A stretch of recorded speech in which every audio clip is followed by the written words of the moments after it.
Call the Selectmen's meeting to order for Monday, March 11th, 2019, and as required by open meeting law, you are hereby informed that the town will be video and audio taping as well as live broadcasting this public meeting. In addition, anyone in the audience who plans to video or audio tape this meeting must notify the chairman prior to the start of the meeting.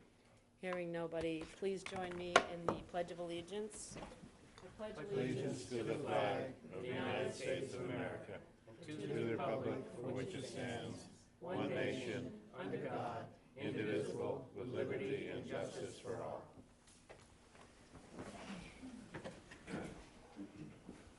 Good evening. Is there anybody for weekly briefing? Carolyn. Thank you. Carolyn Carey, Community Center Director. Just a reminder that on this Saturday at 10 a.m., we'll be doing the aerial photo for Art Week. We have been so fortunate that everyone has been wonderful and supportive. And as we're trying to build the cultural districts in the town of Harwich, police, fire, the Chamber of Commerce. So we're all trying to get together for this because it's not just about the cultural center, it's really what we do in Harwich. And this will be promoted all over the state, so we would love it if some of you would like to join us on the lawn to spell out Art Week, we hope, instead of just art. So the more people, everyone is invited. I might be shortening it, it might be A out there, you don't know. We're hoping you'll all attend. It's at 10 a.m. And I have flyers, and I'll leave in the back of the room, too, for everyone, right on the lawn at the Cultural Center. Thank you. Thank you. Anybody else? Hi, good evening. Hi, Emily Mitchell, COA Director. I just wanted to take a moment to give a really brief update on our transportation policy. I know it's been something in the public. I just want to be presenting as clear, straightforward information as I can. So our transportation policy, our focus of the policy is to provide transportation to COA programs. So that is first and foremost our goal. So that's every program, every event, every lunch, dinner, breakfast, every exercise class, support group, resource appointments, so legal appointments, tax appointments, shine appointments. We provide transportation to all of those. In addition to that, we try to meet some senior needs to the best of our abilities. So we go to grocery stores, including both Stop and Shop and Shaw's. We go to the family pantry, we go to the library. Once a week on Mondays, we do special trips where we go to Orleans shopping, Hyannis shopping, Market Basket, Walmart, and those are all printed in our newsletter. So that newsletter comes out bi-monthly, so the trips are all laid out there. So I have extra copies here. It's always on page 13, so there's no confusion there. I did just want to take a minute to highlight something that I think is important for folks to know. Our transportation system is markedly different than other public transit or bus systems. We don't have a set schedule. We don't have set routes. We really have destinations that we get people to and from. It's important for us to do that because we can't go to someone's house if they scheduled a ride and if they're not waiting for the bus, drive by. Frequently it's we have to give them a call or we have to knock on the door. Frequently those calls are unanswered. That means the bus driver calls me and I potentially have to call the police, and they're waiting at that person's door until I have a response to see if that person's safe. So it's a much longer process than it would be if I was going on the DART bus. So our van drivers take 20 to 30 rides per day. I have some stats for the month of February. They made 338 trips, went 1,100 miles. So we're doing really a lot. We're kind of at our capacity. The trips that we go to are ones that I've inherited, so I haven't changed any of the trips that we go to. They're the same trips. You can look at every newsletter for as far back as you can. They're the same trips. We're always open to hearing new trips. No one's come to our board meetings. One person in particular has come, but other people aren't asking me to change places. I'm very receptive and open to that, as is the board. So if that happens, we will look at changing things and meeting those needs to the best of our abilities. The last thing I'll say is obviously there are needs we don't have the capacity to meet, but everyone on my staff goes above and beyond to point people to resources. Obviously that includes the CCRTA fixed routes, it includes their dial-a-ride, and it includes something called Nauset Neighbors, which people may not be familiar with, but I would love to spread the word. For $75 a year, they will take you on 3 trips per week. all volunteer, and that can be social, cultural, medical, anything. And it includes, there's no income restriction, there's nothing. So any senior in the town of Harwich is eligible to sign up for that program, and that's 3 trips per week. So we're happy to point people to those, connect people to fill in the gaps of what we can't do. So I just wanted to give an update. I don't know if folks have any questions. Thank you Or very comments. much. That's a great update. And Ed, did you have a question? Okay, Don? No? Michael? I'm all set. Thank you very much. Thank you very much. Thank you. It's extensive services. We appreciate it. Good Good evening, Jenny. evening. Ginny Hewitt from Brooks Free Library. I just wanted to let the public know that the library will be closed this Wednesday, March 13th, because the full building generator is being installed, which is something we've been really waiting for. And you know what that means. Now that it's installed, we're done with winter storms. So we're good. You're welcome. So this is just a one-day closure only. Sometimes when people see the headline, Brooks Free Library closing, you know, they're thinking, not again. And no, this is just one day. I also wanted to mention March is Fine Amnesty Month, so if anyone brings in non-perishable food items for the family pantry, we will waive all of your fines, and so it's a great way to clear your record and benefit the family pantry at the same time. And finally, I just wanted to mention a couple upcoming programs. On Sunday, the 17th, the Friends of Brooks Free Library are having Stephen Collins here. He's been here before and is very popular. He does a one-man show, and this time he's focusing on Herman Melville. On Saturday, March 30th, we have a magic show for the whole family. That's at 2 p.m. On Sunday, April 7th, again, another of the Friends programs, also at 2. It's Crabgrass, Bluegrass, and all of those programs are free. Thank you. Thank you very much.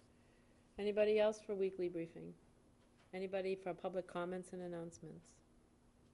Hearing nobody, we'll go on to the consent agenda. Yes, Madam Chair, I'd like to present the consent agenda and move approval of the items thereon. Today, there's just a singular item, approval of the renewal of Auto Class 4 license for all-out performance at 136 Factory Road. This is an auto repair license. Thank you, Ed. Second. Seconded, moved and seconded by Dawn. Any further discussion? No. All in favor? Aye. Public hearings and presentations. Public hearing, application for a seasonal common victual all alcoholic beverages license by Cape Side Kitchen Incorporated, doing business as Cape Side Kitchen, 537 Route 28, Harwich Port. Glenn Jameson, manager. Shall I read the notice? Yes. He has to read the public Notice notice. is hereby given under Chapter 138 of the General Laws as amended that the application has been made to this board for a seasonal common vicular all alcohol beverage license by Cape Side Kitchen Incorporated, DBA Cape Side Kitchen, 537 Route 28, Harwich Port, Massachusetts. Glenn Jameson, manager, on the following described premises located at 537 Route 28, Harwich Port, Mass. First floor occupants consisting of 2 rooms totaling 96 seats. Total square footage of dining room is 1,500 square feet with an additional 1,000 square feet for kitchen, bathroom, hallway, 2 entrances and 4 exits. The Board of Selectmen will hold a hearing upon the application Monday, March 11th, 2019. No earlier than 6:30 p.m. in the Don B. Griffin Room at Town Hall, 732 Main Street, Harwich, at which time all interested parties will be heard. Signed, the Board of Selectmen, acting as the local licensing authority. Good evening. Hi. How are you? Good. So do you want to go through your proposal of what you'll be doing with the license? Well, we opened last summer. I was against the liquor license. He was not, but there was a demand in Harwich Port. A lot of people asked, like, you don't serve Bloody Marys or mimosas, and that's what we're gearing towards. And that's pretty much it. We're not gonna open a full bar. We're just trying to get simple drinks in there for the demand that we found out last summer. Mhm. That's about it. And what are your hours on regular? It'll be, during the summer, it'll be 6:30 to 2. Okay. So we can't, on Sundays, of course, 10 o'clock. And during the weekdays, what is it, 8, 9, that we can't serve alcohol? I'm not sure of the time. Do you have that, Chris? Let me see if I can find it, Madam Chair. 8 o'clock, I think, is the beginning. I think it's 8 o'clock, but I'm not Yeah, sure. I think it's 8 o'clock too, but 11 on Sunday. 10. 10 on Sunday. 10 on Sunday, okay. So board, any questions from the board? I think you answered mine. I was wondering liquor when you don't have dinner. But I guess, there you go. Michael? I think we should open up to the public first. and Yeah, then all right, close the we'll go public ahead. hearing. Yeah, Public comment. all right, we might as well go ahead then. Any comments from the public? Go ahead, just go to the podium and state your name.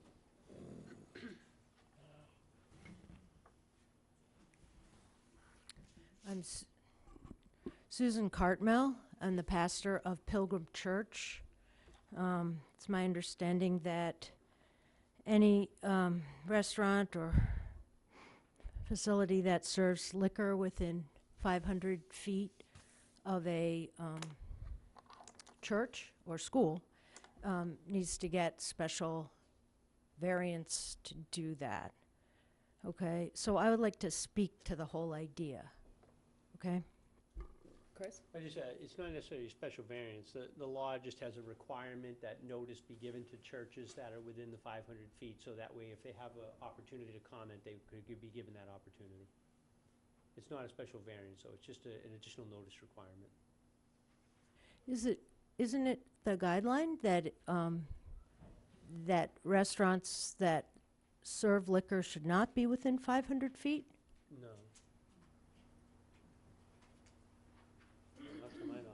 It's Okay. just What notice is has the to be- reference for? Notice has to be provided. Don? Yep, one would think, but we went down this road already at Harwich Center with First Congregational Church, where there was a request for a license that was actually similarly positioned. We did try to talk about safeguards on the Sunday, but there isn't a special requirement that you can't do it. Well, let me then talk to the issue as I see it. If you know the landscape in that part of Harwich Port, the restaurant is within just a few feet of our building. Our church was started in 1854 by a group of abolitionists who built it. They located it in the center of the community and in the port, and it has become quickly a beacon, I think, to the whole community. Quite literally, the light shines out from the steeple over the whole waterfront.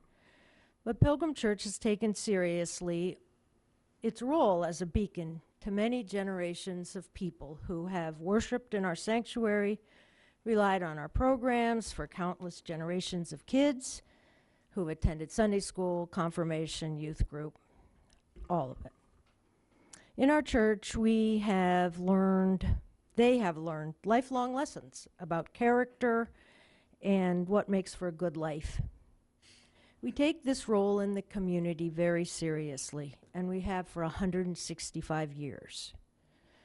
We, on the board of the trustees here from the church and myself, have given this petition a lot of thought, because we always seek ways to try to build up the community and make it stronger. But we have some very real concerns about the proximity of this restaurant and the way that serving liquor would be incompatible with the programs that we run for people of all ages, from small children to seniors. In 2017, we started an after-school drop-in center for elementary-age children from kindergarten through grade 3. We now serve 25 families. These children are in our building 5 days a week. The program is successful enough that we are hoping to expand it in the fall. We use our lawn every summer to host suppers during the strolls. We have all kinds of programs in the church all week long, including things like knitting groups for people making prayer shawls who use the entrance right next to the restaurant. This summer, we have plans to put gardens in on the lawn right there between the church and the restaurant to be tended by children, confirmation students, Sunday school kids, and after-school kids. Our chapel is also directly across from the restaurant. There we do services for baptism and communion year-round, as well as a new family service weekly. Our schedule of classes on Sunday runs throughout the morning and into the early afternoon. We have a schedule of choir rehearsals throughout the evening, all year round. After much thought, we believe that this proposal to serve liquor in a restaurant so close to the church runs at cross purposes with our mission and our responsibility to the community that we are called to serve. We believe that granting the liquor license significantly changes the character of this restaurant. When Matt came to talk to me, which I appreciate he did, he mapped out not only the hope that they would have brunches, but also that they would have private parties for a variety of different groups of people, and that the parties would be possible now because of a liquor license. We believe that granting this license would be a big mistake. We think we've been called to this place to create a community gathering place and a place of worship where families can have wholesome gatherings and a safe haven. And we think this proposal is really going to challenge us and be a problem for us. So we urge the selectmen to reject this petition. Thank you. Yep. Is there anybody else from the public who would like to speak? Hearing nobody. Ed, did you have a comment? Well, just a comment. Oh, sorry, Okay. Sure, go ahead. Thank you. My name is Alice Driftmeyer, and I'm chairman of the trustees at Pilgrim Church. And I just wanted to clarify that Chapter 138 regarding regulations for alcoholic liquors, Section 16C, does state in here, I'm not going to read the whole thing, you don't need to hear it all, but it said buildings that are located within a radius of 500 feet of a school or church shall not be licensed for sale of alcoholic beverages unless the local licensing authority determines in writing and after a hearing that the premises are not detrimental to the educational and spiritual activities of said school or church. So that is written in the laws for the state of Massachusetts. Thank you. Thank you. Yeah, I was just gonna kind of elaborate in terms of that. I realize I gave kind of a quick answer. I think really as a local licensing authority, when the church is notified, as was said, it's really a determination of in this case, the Board of Selectmen to determine the character of the neighborhood. And do you think this proposal has a detrimental effect? If it does have a detrimental effect or does not, certainly if it has a detrimental, could you alter the requirements, perhaps not having serving on Sunday morning or what have you, to make it more palatable to the neighborhood? But I think the law's intent is to kind of promote a discussion so the board's aware of the concerns of the church, so that way that can be taken into account. Thank you, Chris. Are there any other questions or comments from the, go ahead.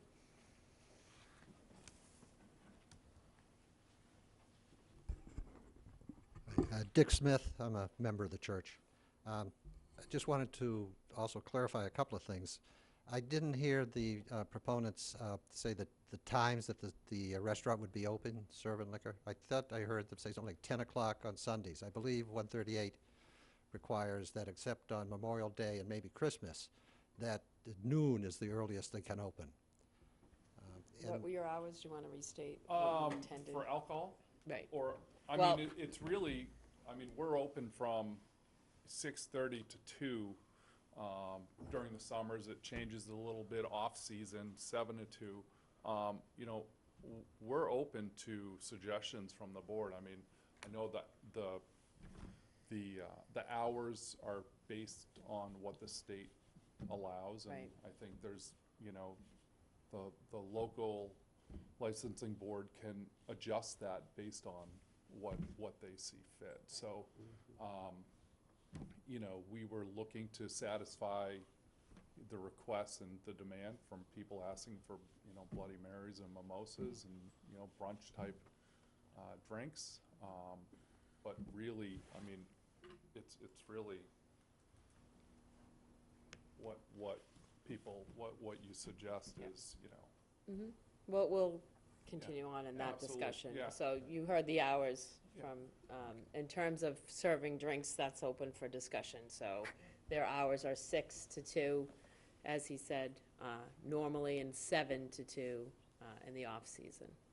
Yeah, and so the local license authority yourselves have the authority to change the state requirement that liquor only be served on Sundays from noon on. You believe you have the authority to change that to an earlier If the time? board were leaning to that direction, but that's a discussion to have. Yes, that's correct. Right. As the licensing authority, we have the ability. But the way I see it is, you said earlier that it was 8 a.m. till 2 for liquor, based on ABC. Based on I ABC, thought that's what it was. Okay, so we'll be consistent. I mean, Chris, obviously, we want to be consistent with the ABC. As far as Chapter 138A, 16C, if we grant this license, I think we obviously need to look at that language and make sure that we're within the law. Yes. And my point would be that the board obviously can't go beyond Right. the license allowed by law. You can certainly constrict within that and have a lesser amount. That's certainly within the character and determination of the character of the neighborhood and the impact that would have on it. But not expand it. You cannot expand, no. We would not be able to No. go beyond state law. Okay, thank you. Are there any other questions from the public before we close the public hearing? Hearing none, can I get a motion to? Ed had a comment. Yeah. Oh, sorry. Well, yeah, just section 33B of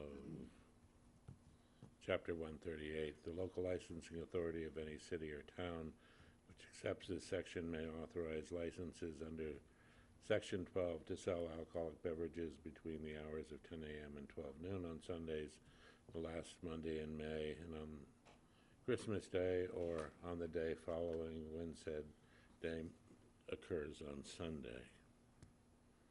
Okay. So, I'm trying to find when's for non-Sunday days. Yeah, I mean, I found it, but there's, instead of trying to do it on the fly, Yeah. I would ask that if the board make Come a back. favorable, that it be brought back in terms of a final determination on hours. Hours, But right. if you wanted to give administration some suggestion, as a for instance, if 6:30 in the morning is too early, you know, would you rather have it towards later breakfast and then early lunch? And do you want to, at least, I would imagine services are probably on Sunday, do you want to do something special On on Sunday? Would be something that I would at least encourage some thought to, Don?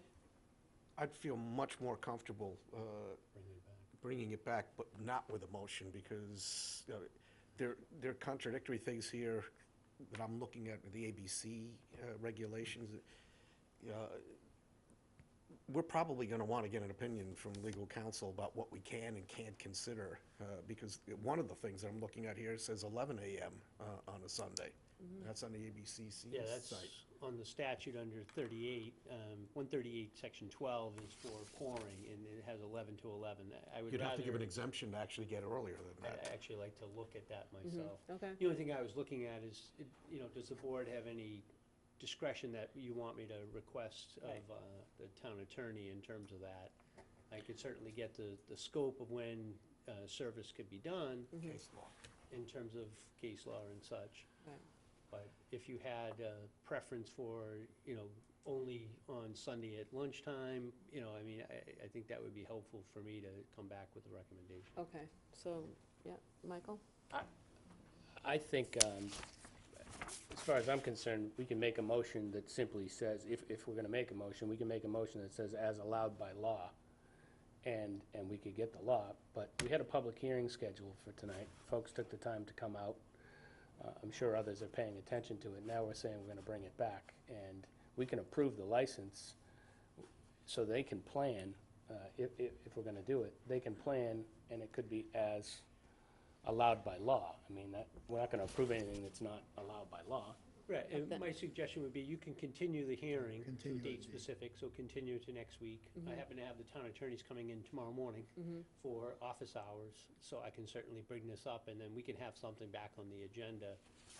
I think more so for me, if He's the looking for inclination guidance. is to approve the request Right. with just a request for where do we want to have the Yeah. hours, if you're not inclined to approve the request, then there's no point in doing the research. So the idea is to give you a general consensus on where we would be heading if we were proposing some types of restrictions or such versus If there's an what's stated. inclination to approve Right. with the restriction on the hours. Right.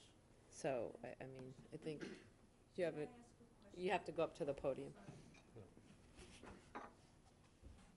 Just state your So- name again. Yeah, Susan Cartmel. Thank you. If the proposal is to have brunch, but they go ahead and get the liquor license, there's no restrictions once it's there about which meals the liquor would be sold at. So it wouldn't be restricted to the weekend. It could be at any time, right? As long as they were We open could do that. Yeah. We can restrict their hours of serving. of when they serve. When they serve, we can, and if, you know, you're normally open until 2, you know, restrict it from 8:30 to 2, or whenever the opening hour is, and then in off hours, restrict it to only private parties, so it's not an establishment that would be open to the public and having patrons come and go. And if they were to get the license, would they be able to serve alcohol outside while people were waiting for a table? No, No, they don't have a. And that's pretty clearly stated somewhere. they can only serve on their licensed premise areas, and they're only licensing the 2 interior dining rooms. Chris? I think maybe just for the general public too, that we issue what's called a common vicular's license, the Board of Selectmen does, that allows for the service of food. So they already have that, they're already entitled to operate under that license. This is really just for alcohol, and as Selectman McManus said, not only could the board restrict the time, but it could also restrict the location in the facility. So the licensing authority has the ability to say what part of the owned property could they actually serve in. And once a facility has the license, is it then grandfathered to another restaurant that would purchase or rent the property? It's issued to the legally named establishment. So if they were to move and ABC company wanted to come in, they would have to transfer the liquor license, and we'd have to go through a hearing again. Okay. Thank you. Michael? And one other important thing to note, that people can't leave the restaurant with alcohol either. They can't take a cup and leave the restaurant. This board takes the licenses very serious, and this would be contained. And because this is only open until lunchtime, I don't believe we're gonna see loud parties. And the other thing that they're restricted to is a capacity load. They can't have more than they're allowed to under their restaurant license in the restaurant. So they couldn't invite 200 people or 300 people into that restaurant spilling out. And I don't view this application as anything more than what they're asking. I don't view it as they're trying to create more of an entertainment. Harwich Board, they're only open for lunch. If you want to speak, you have to And go up to the breakfast. podium. Yeah. Susan Cartmel. I was only influenced by my talk to Matt about not only the brunch scenario, but a variety of other private parties at various times of the day or evening. That's all. So, Yeah, I had brought that up, you know, in the last few months, we've had wedding parties, different family events where they ask, you know, if we wanted to come by for appetizers and have a small gathering, is that something that you guys can accommodate? And you know, without having the ability to have a glass of wine or whatnot, it just, people just say thank you and they move on and they call the places right down the road. So, you know, that's what we were looking at, so. I had my rehearsal dinner at Bonnet's, full disclosure, so just saying. Still have the melt-away? Well, I would, It was in the evening, too. It was not in the morning. I would move we continue to a date certain. I think Ed had, did you have a comment? Well, just a couple comments. One, you know, as to, I believe it's legal in the state, if you don't have a liquor license, for somebody to bring their own bottle with them. I know in Harwich Center, for many years before I Carumba was granted its license, people were allowed to BYOB. stop at the liquor store across the street and which was closer to the church, actually, and buy a bottle and bring it across the street. And the other issue is the port restaurant is also a facility that sort of more emphatically is a purveyor of alcoholic beverages, is also within 500 feet. That's right. Of and it doesn't seem to have. I think there are 3 different restaurants. I'm not sure that it has damaged the educational or spiritual mission of the church by having that facility in town. If you, Susan Cartmel. One of our biggest objections is that it is the proximity. The port is, as you know, just a block away. But this, I mean, I could walk foot to foot from the church to the restaurant. And did we even look at how far it is? Maybe 25 feet? It's just a little, it's just right there. And I'm not against people having a drink with their meal. I just feel it's proximity that we're talking about here. My other question is, if someone were to get the liquor license, which was a partial one for the summertime, and a full liquor license became available, what would be the process for applying to extend it? Would they have to come back to you, or would it be a This would slam be a dunk? public hearing at any time. Again. Right. Yeah. Okay. Yeah. All right, thanks. Michael? Oh, Don? Thank you, Madam Chair. Just a couple of things, because I think it's worth noting. I would support what Larry's about ready to do, but right now, we'd have to issue a determination in writing after this hearing that the premises are not detrimental to the education. It's more than just a vote, first of all. Second of all, I asked everyone in the room this question. In your collective memory, after somebody was licensed, who was the successor who wasn't licensed? Anybody have an answer to that? I don't get the question. The question is, it was brought up before about whether these things become basically an inherited right where you just succeed in ownership. Does anybody have any idea of any restaurant recently, over the last 10 years, for instance, in this town where they were granted a license, they sold the premises, and they were denied the license for the successor? Oh, denied, no. I would really like to get this right, because if I were pushed tonight, I'd vote no. If we find out what the legislative history is, what the litigation history is, and balance that against what we've just been talking about how detrimental it might be or not be, I'm sure we can come up with some sort of rational decision. But right now, we're kind of flying blind. And if we do this, it's never going to go away again. So I would suggest that we continue the hearing and that we get that information, come back and then do this thing right.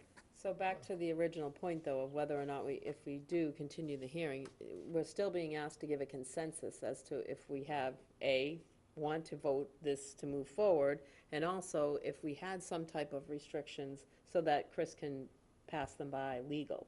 I'd So- be against it tonight, but next week, if we get the hours, I'd be okay with it. But he has the meeting tomorrow. It would be helpful to be able to give some sort of, I'm for it tonight, if we're taking a vote, if we're Yeah, taking a I vote. think if I just get a consensus that you want me to pursue approval with that stipulation on what the character of the neighborhood is not detrimental overtly to the character of the neighborhood, and would have to be probably in that vote, and then the hours as well. Right. I guess I was just kind of looking for an indication that there is an interest in me pursuing that administratively.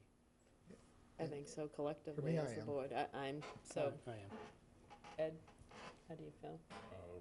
Which On, way? in terms of him It's worth moving his while to forward. go and It's ask the worth my question. while We're leaning towards Yes. approval. to leaning towards So approval. that being said, I move that we continue to date certain and the date, continue the hearing until March 18th. That give you enough time? Second. Moved and seconded. Any further discussion? Chris had I me. just wanted to, one question came up. This is a seasonal liquor license. And under state law, there's 2 liquor licenses that you're, I'm again simplifying this a little bit, but we are at our quota limit for year-round licenses. We are not at our quota limit, because it really is a pretty high quota limit for the seasonal liquor licenses. So the seasonal is, as the name implies, is just seasonal. For them to then transfer to a year-round, they would need to have a willing partner to transfer an existing license to them. So it is possible for them to become year-round, but it would have to be done through a transfer because we're at our max. Or the town did a year ago approve 3 seasonal liquor licenses to be converted to year-round, and that would require a process for that to be occurred as well. And the process required was action by the state legislature. Correct. And then town meeting.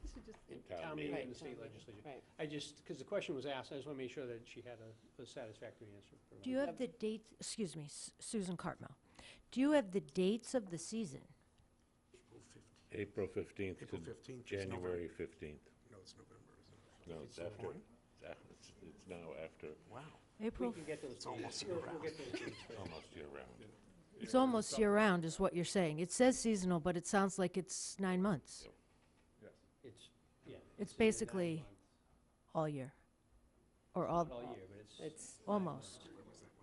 it's close. Michael? It's, So basically, what we've done is voted to postpone this hearing, bring it back next week. I would ask that you guys, we're gonna come up with what we think hours-wise are legal, but if you're planning on having functions after 2 o'clock, it's important that you say you wanna have functions after 2 o'clock. I'm not saying we're gonna approve that. Right. And then you've heard the concern from the church, so I hope that you do everything you can do to keep communicating, if you're approved, with the church and be respectful of the church. Absolutely. That's Ed? it. And then considering whether you're going to have functions or not, it'd be nice to also, if you could fill us in on information, like what's your capacity? It's You know. 96. So, you know. Basically 100. Well, and then and a follow-up question too, if they were going to have functions in the evening, you know, do we have a specific, don't they have to come back in Yeah, terms of? they would actually, You if, have a certain permit to do that. you Right. would have to have your hours So- extended, so you would be open to the public until 2 o'clock. Right. And then open for private functions Oh, until okay, yeah. 5. So we would have to make sure, whatever the time is, we'd have to make sure that that was on the license. Traditionally, the license just says, 10 to 8, whatever Right. the time's gonna be, and then that's a hard start and a hard stop. If you intend to be open to the public, but then available for private functions, you would wanna get the license amended to make sure you had that in there, Okay. if that's your intent. It's not so our, that I would- mean, No, that was, no, right now, it's just get it for the opening hours of the restaurant. That is secondary. We just had some people come to us, Sure. and right now, we'll figure that out. Stick to the restaurant hours? Yeah. Okay, right. So as we said, we'll bring it back next week. and then we'll go from there. Only if we voted. Yeah, well, we have the motion, sorry. Motion and a second. Seconded, and it's seconded, you seconded it. Yes, Yeah, right? I remember that. No further discussion, right? All in favor? Aye. All opposed? Okay. Thank you. Thank you. Unanimous. So Thanks for your March time. 18th? I'm always asking now. Thank you. Brought back next Monday at same time, 6:30. Sounds good. Thank you. Thank you. New business, request for attention to town roads, Robert Freitas, and this is 1 Hawks Nest Road, T-base for Hawks Nest Road expenses, Ron Cove Road paving, and 3 Raptor Road waive in lieu of sidewalk fees. So, Chris, do you want to give an overview? I'm actually Or going give to it, have, defer to Mr. Freitas to Okay. provide the overview of his request. good evening. Hi, Robert Freitas. Liz Dubuque. How are you? Want to go ahead and give us just an overview of each item? What do you want to talk about? Oh, I don't have the agenda in front of me. What was the? The first one is Hawks Nest, T-base for Hawks Nest Road / expenses. Yeah, we can do that. So we'll do 1, and then we'll go take a vote, and then we'll go to the second one, Okay. then to the third. Basically, I filled up Hawks Nest Road with mountains of dirt, so it's level, not a giant hole.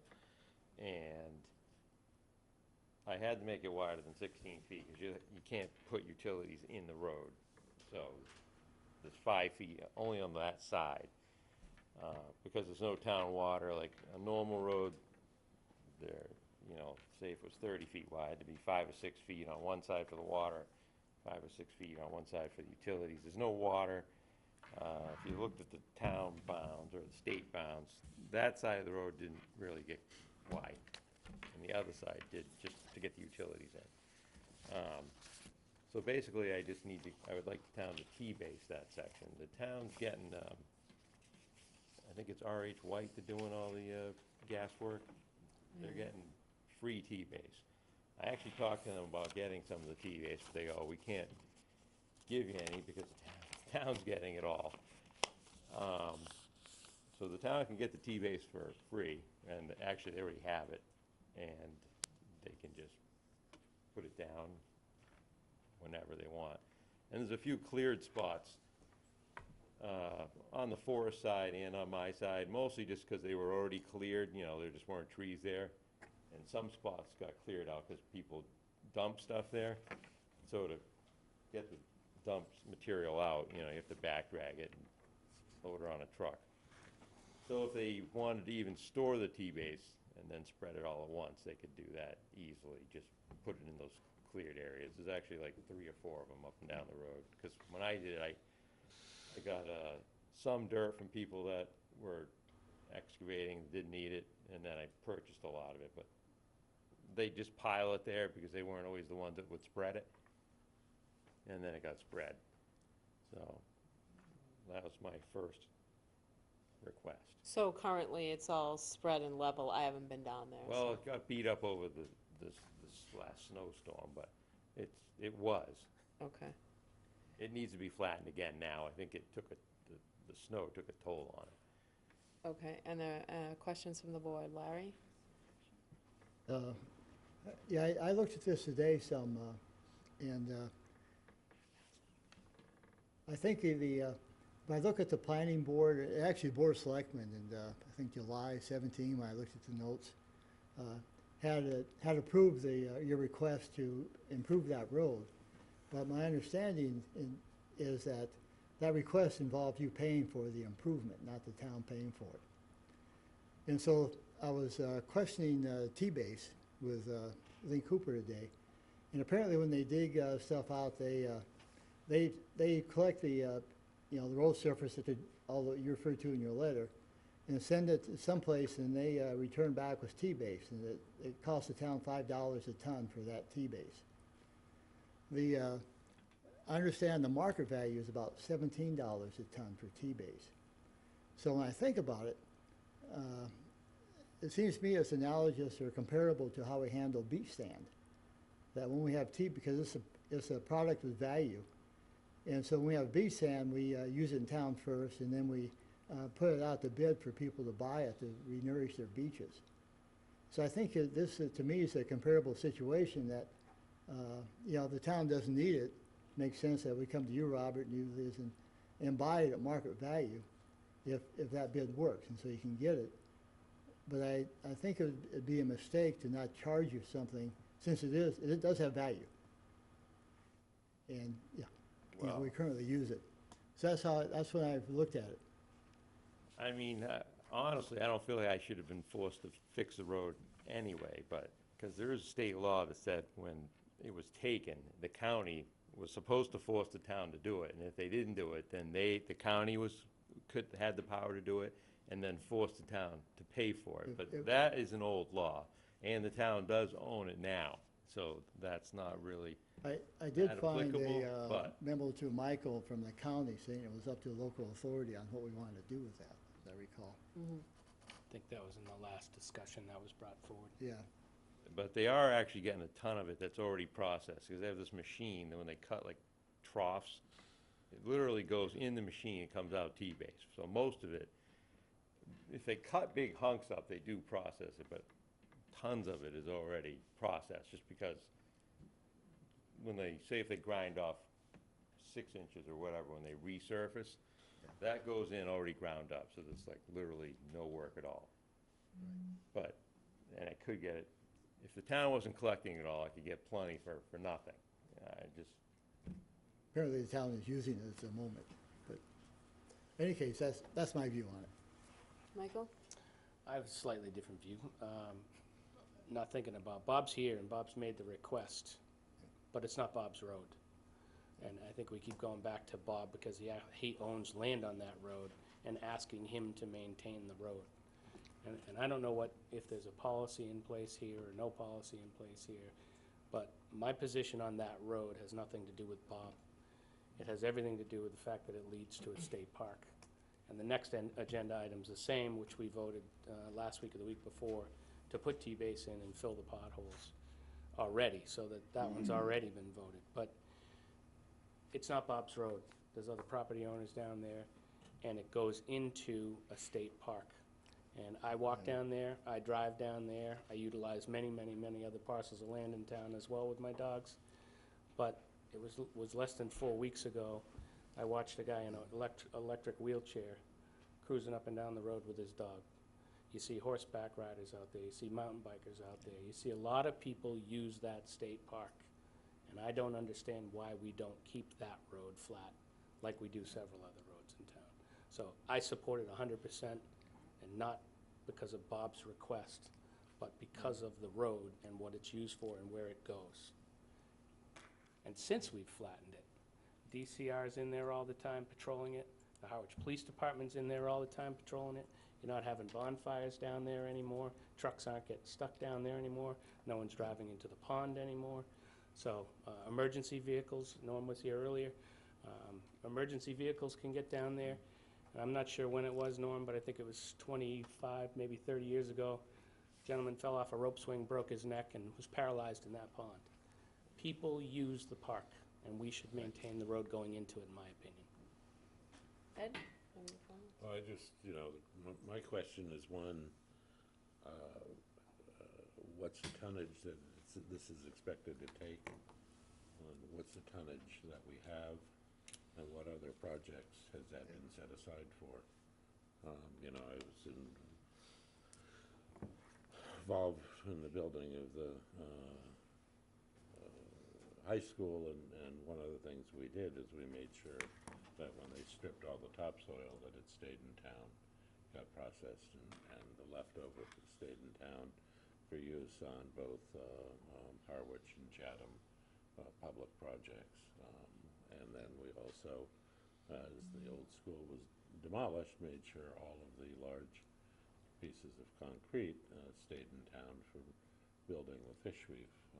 So, if we have required the pipeline people to process it for us, and we have predetermined use for it, then I think we need to make sure we take care of that rather than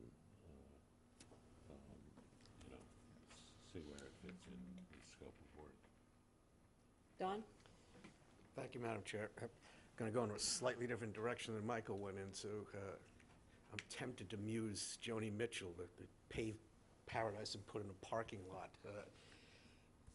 The last time this was done, we did not make the action. We allowed the action as a license to go to the planning board that was supposedly going to do a hearing over this. The road got considerably wider. You've said why, but it nonetheless has. The character of it's way different. But in addition to that, I'm not even convinced. I was willing not to say anything last year, but I'm not even convinced that it is our road. The paper that was brought forward was a typewritten page that purported to show that the county had taken it. The only problem that I could find with that is that the modern manual typewriter hadn't been invented for 20 years from the date of that document. So I'm unclear about all of the basis for this. I have no problem with the T-basing just the area that we had agreed to last year. But I don't want to look at this as an opportunity to expand it anymore. The point of this thing, there is access. The point of it was to not make it like any other park, like the National Seashore, where there's a parking lot, and the residents there had some reasonable expectation that people weren't going to go speeding and careening down the road. And I understand your wife rides horses. I'm sure that nobody wants anybody to go really fast. The idea would be just maintain the road in the condition that I kind of expected it was going to go before we sent you off to the planning board last year with the last job. So, I mean, if the T-base gets put down, I'd like it to restrict itself to just where it was that we had originally agreed that you were going to make the road. It wasn't supposed to be 20 feet. The T-base, I can show you some pictures of the section I already did. I've driven it. But it's only 16 feet wide. So the new section, you know, hasn't grown in. It only got cut down like last winter or something. So it needs, the sides need some time to grow I in. know, I've been there numerous So times. the T-base for the section that we'll say I did 5 years ago, it's 16 feet wide. If anyone wants. There's a section that's bumped out considerably more than that. I mean, I just want to make sure that you're not anticipating T-basing everything. Well, this section already was T-based. This is the section that's, say, 5 years old. I actually have it somewhere in here. There's a section about 500 to 800 feet in. That's the one that just got done. And that's only because none of the grass has grown in yet. And people turn around, people were This turning is around. the section I did 5 years ago. And that's I know, 16 but the feet turnaround wide. we hadn't agreed to. Wow. Well, I can't stop people from turning around. I hate to lay you down. I'm not a policeman. You could stop the bulldozer.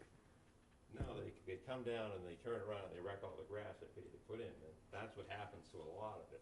Because there is no place to turn around, so they stop and they turn around anywhere. That's why some areas are wider than 16 feet. But that's the section I did like 5 years ago, and it all, you know, grew in. What's a standard road, 20 feet? The town I think minimum this was is a country road. This was No, an I old know, I'm ancient just saying way, for so comparison purposes, that's 16, but is the standard it's gotta be more requirement? than- I think a traveled way is about 11 or 12 feet per traveled way, so you're talking about almost 24 feet for a typical roadway. Okay, okay. Again, this is an ancient way. Well, I think, Well, I was just going to, I just want to. Michael makes some good points. I would just say to that you're developing there, though, right? So you are a primary benefactor of Well, of there's the a roadway. Say if the road from my house down is 2,000 feet, we'll say. I did all the way to the corner. I don't own the lot on the corner. Say if I have. The corner of what? Round Cove and Hawks Nest, so there's like 300 feet I did there. That doesn't benefit me, and the town owns a piece there. That obviously doesn't benefit me, and I want to say, I'm going to guess, like I have like 800 or 900 feet, and we'll say it's 1,700 feet, so half the land is not mine on that side, and the state owns 100% on the other side. So I am widening for tons of people that aren't me. so, though, at this point where we just had Round Cove, and I don't mean to jump ahead, but it is sort of related. Yeah. Ron Cove and having Link authorized to fill in and T-base Right. that area. So now there's access from two different Yeah. ways that are better, more improved than they were.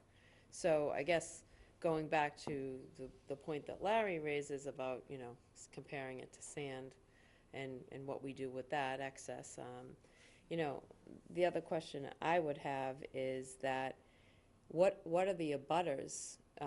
If a public hearing were to be held, which I had said this even in Ron Cove Road, in terms of getting the public feedback. If you're gonna pave a road in front of my house, I wanna know about it. So, I think that, what are the abutters? Do you have any, you Well- can't speak for them, but, Well, basically, there's the town, there's me, the state forest. I know the state wants it done. They want it to be as nice as they can. They actually asked me to, like, before I widened this, there was tons of stuff out there that got dumped, like couches and huge, one thing people seem to love to dump out there was like truckloads of stumps. If you keep going up past Round Cove, there's still truckloads of stumps out there on Hawk's Nest if you go, once you pass. So they asked me if I could clean all the debris out, which I did. And that's why there are some bald spots on the state side. And they actually, at first, wanted me to put in a parking lot if I would, but then they realized it was like too much legal paperwork, so he abandoned it. If the town went to him and asked them if they wanted a little section cut into park, they probably might say yes, because I'm not, then it'd be like two state entities dealing with each other instead of a private person. At that time, that he did want a parking somewhere to, just because now they pull off and they dig up the grass all over the place, because they do pull off to the side of the road. Most of the time they pull off, there's a path to the left. If you go down the town, I guess the state, they did widen that. Like, I can't remember, 5 years ago, they came in and cut a ton of trees down because they wanted it to be wide enough to drive down. Because there were 2 forest fires out there. The only fires I know of in Harwich are right there. So it would make a lot of sense to me that you should be able to get there. And the quickest way is down Round Cove Road to get to the fire. let me, And my only other point was, this was surveyed at the turn of the century, and you could go downstairs and get the maps. So surveyed, and it says County Road right on it. If you're worried about. It was based on an 1870 something No, like deed. 1920 or 30. I've seen the documents. so Jerry, did you have a comment? Well, it was surveyed in the 20s or 30s, not the 1800s. Okay, Jerry, just identify your full name. Gerald Beltis, East Harwich. In their defense, I lived at the end of Harriman Heath, and the traffic going down the road, I would say well over 3/4 of it is dog walkers and people going down there for whatever recreation. The traffic from the residents is negligible. I believe that when the planning board had this, that they said that he had permission to widen the road to whatever width, and then they sent it to Link, for Link to develop what he had to do for the road. And Link and Chris Nickerson took and developed that they widen the road, put down a hardening, and then put down a T-base. So I think that there's probably some information that's missing here that we could probably table this item until later on. And I question the idea of the town giving product away. I don't think that that's legal for them to do that.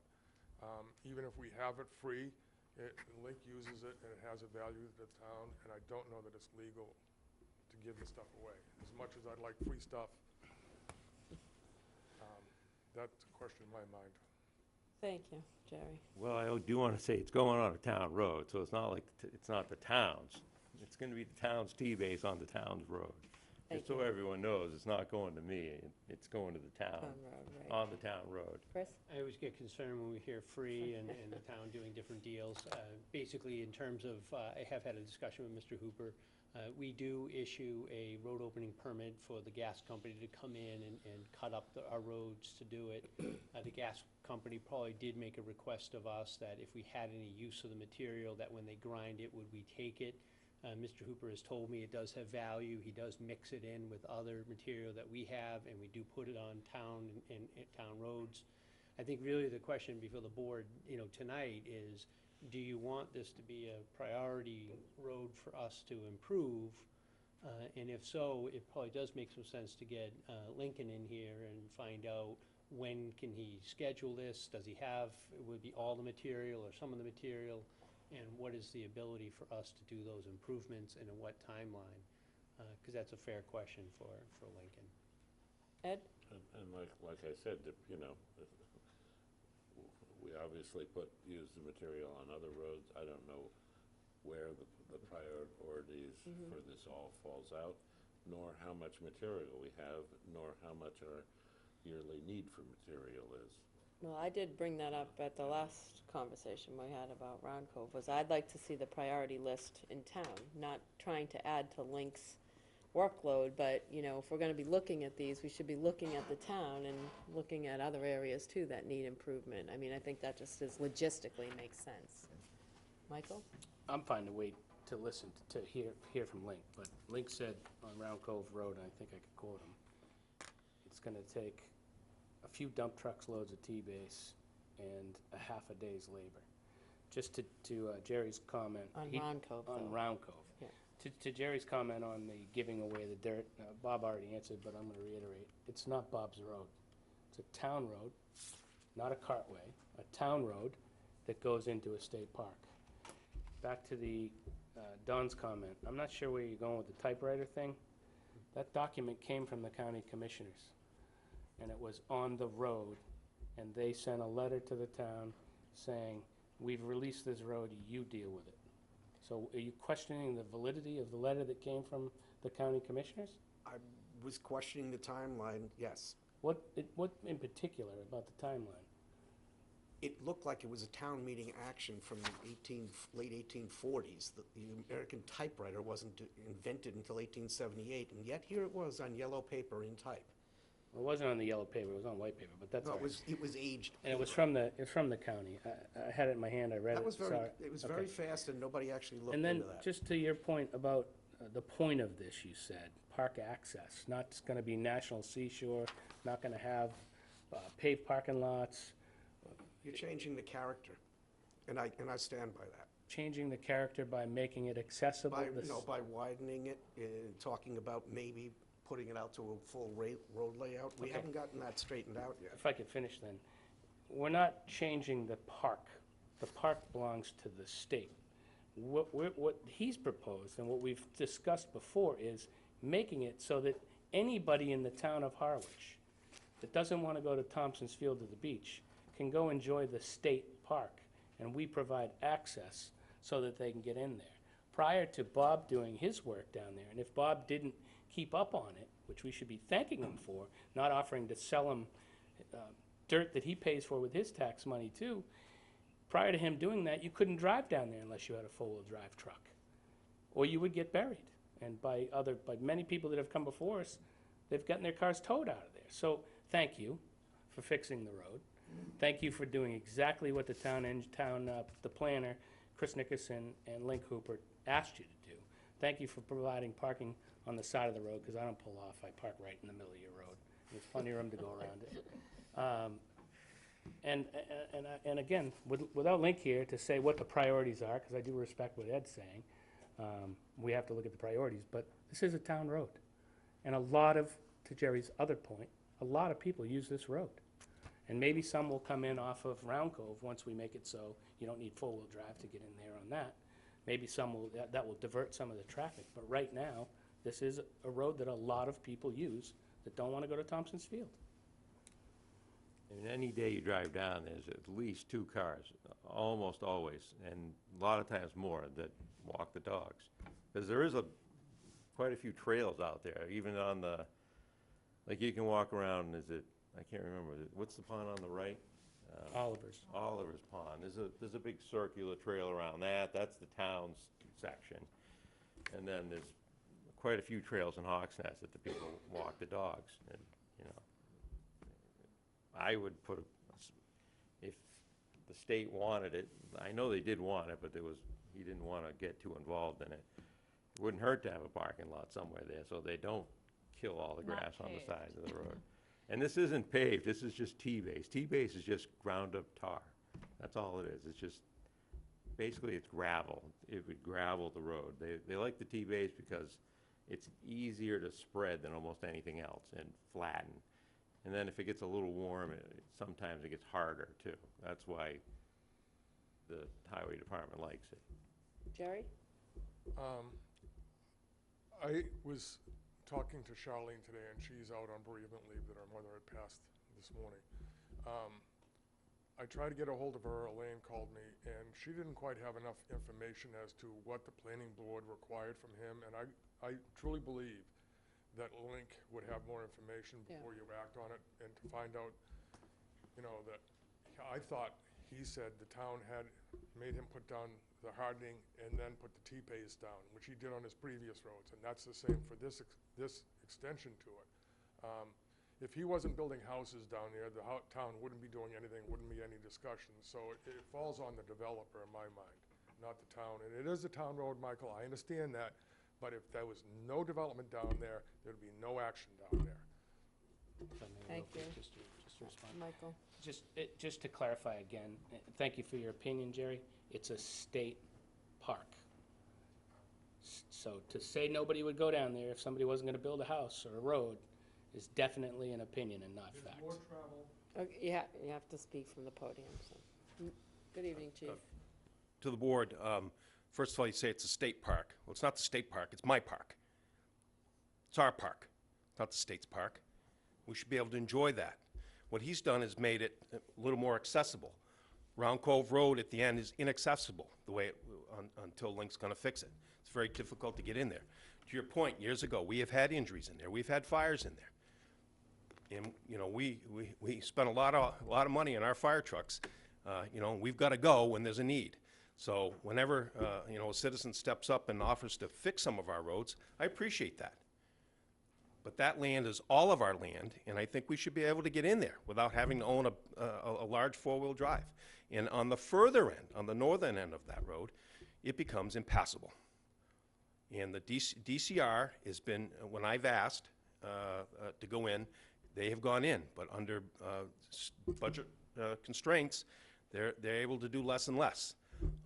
It provides safety for the people that live in there. There are homes in there. It provides access and safety for the people who want to enjoy that beautiful land. There's acres and acres of beautiful land in there, and we shouldn't make it restrictive. We should make it accessible. And we can't get in there from time to time because of the ruts in the road. So I'm happy to hear we're going to fix Round Cove Road. I hope that we can continue this and go right out to Spruce Road, not widen it. And I was at that planning board meeting. What they wanted was him to bring it to code, to spec. I don't know if it was 1414 or 1616. That's not what he's asking, and I wouldn't be in favor of that if it's a smaller road, but it's got to be flat enough so that you can either safely walk it or at least drive through it. And we can't, from time to time, get through there. So as a citizen, I hope we can fix these roads so that we, as the people who own that, can enjoy it. And as your fire chief, I'm saying there are times when we can only use certain vehicles to get in there to help people. Thank you. Chief, before you sit down, Oh, when you say the northern end of Round Cove, Well, not Round Cove, I'm South Whitefield, Hawks Nest. Okay. When it goes all the way through, Up it to gets very, Spruce. when you get to Round Cove at Okay. that intersection, Yep. it gets extremely ruddy and fills with water. And I know for a fact we've towed police cars out of there. They're just trying to do their jobs. But, you know, we have to be able to provide safety and security to this area. But there are times when we just can't get in there. So I appreciate what he's done on the road. I don't think it's objectionable at all. I think he's done a great job. But I think the town has a responsibility, as time and money allows, to keep these roads least passable. thank you. I just want to say it's 16 wide and 16 tall. And that's, I don't know if that's a state minimum, but I know that's what's in the planning board. And I had to widen the first section. I widened the first section to that like 20 years ago. Okay, thank you.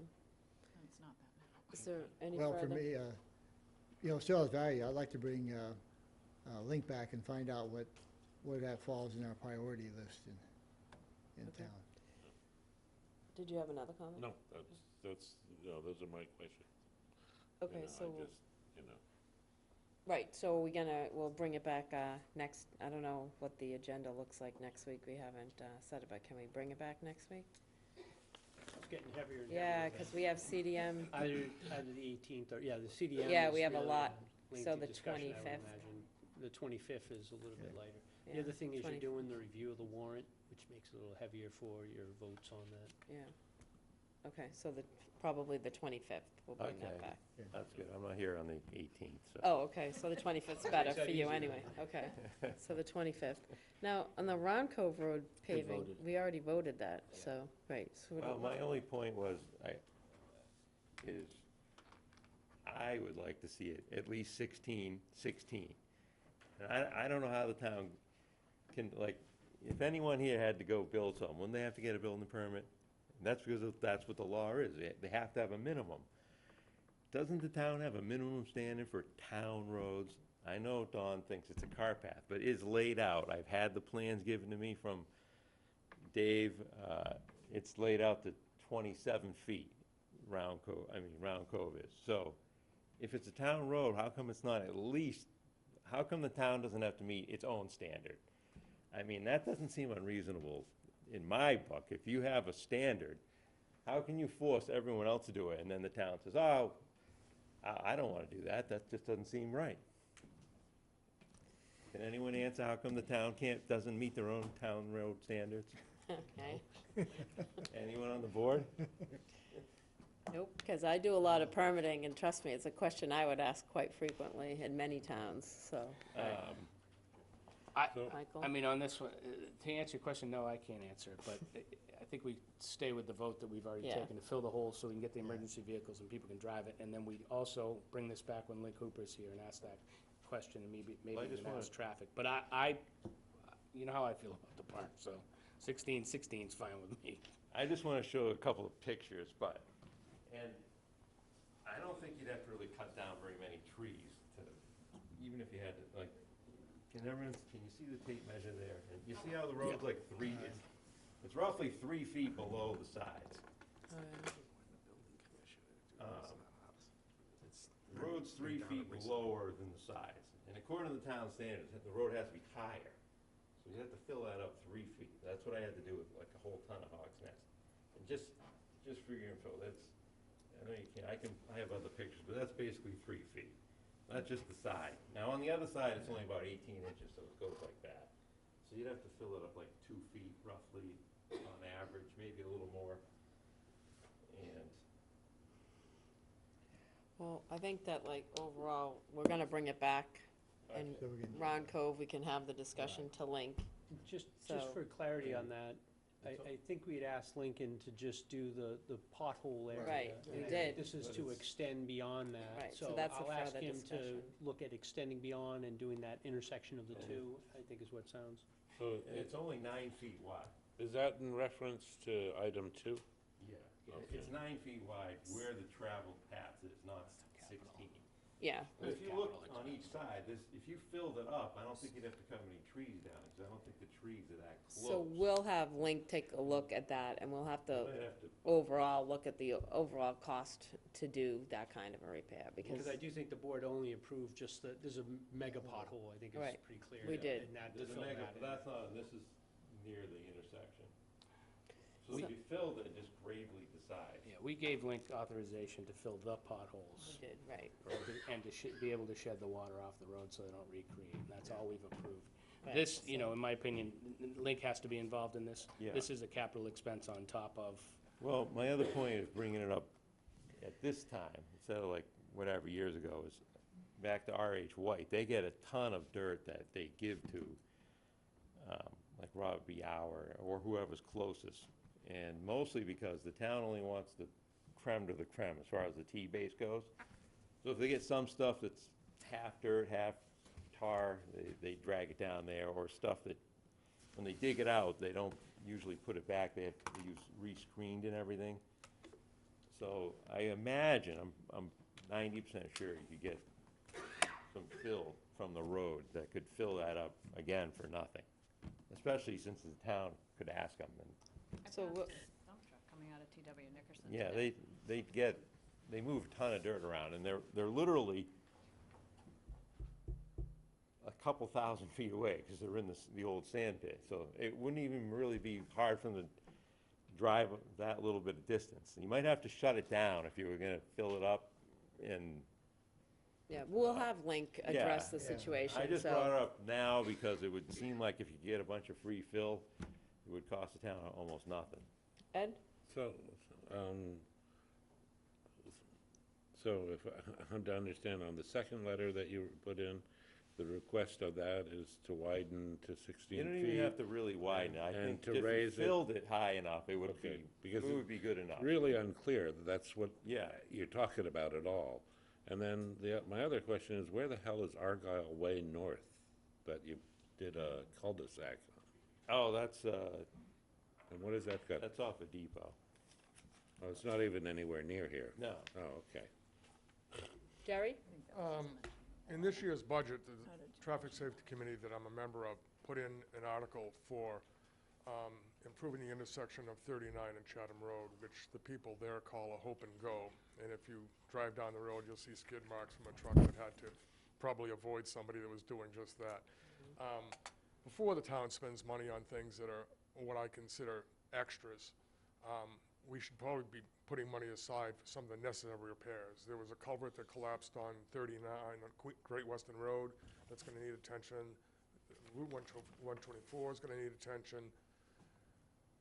Lower County Road. So I urge you to look at your priority list and to put things in order.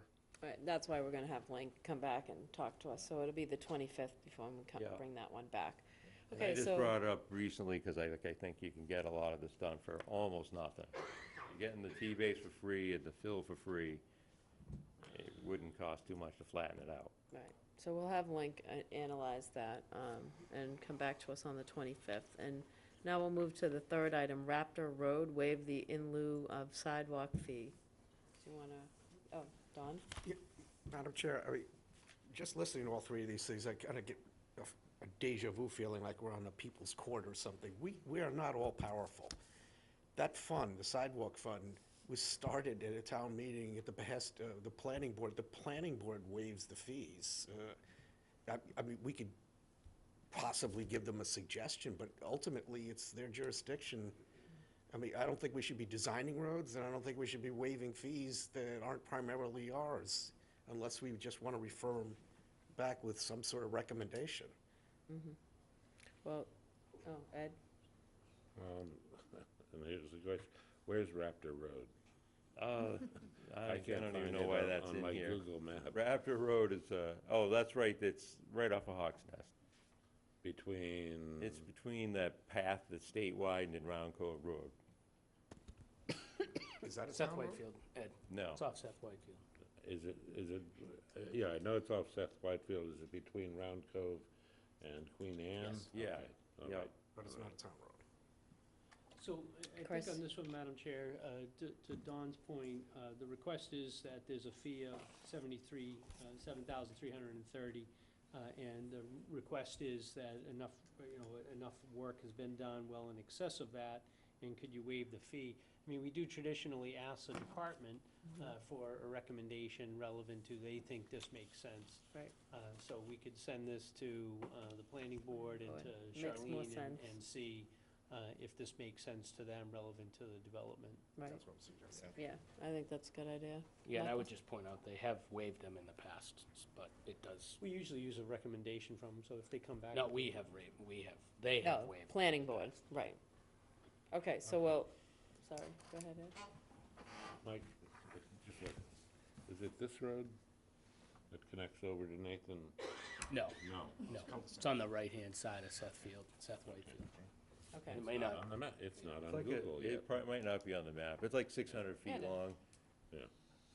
Okay, so we'll bring that to the planning board, because that's really, it should come from them first. Okay, yeah, after them first, sure. Okay? Thank you. Okay, Thank you thanks. very much. thank you. See you on the 25th. See you on the 25th, right. Okay, on to old business. Oh, sorry, new business. Golf cart lease for Cranberry Valley Golf Course. I'm trying to blow right by that one.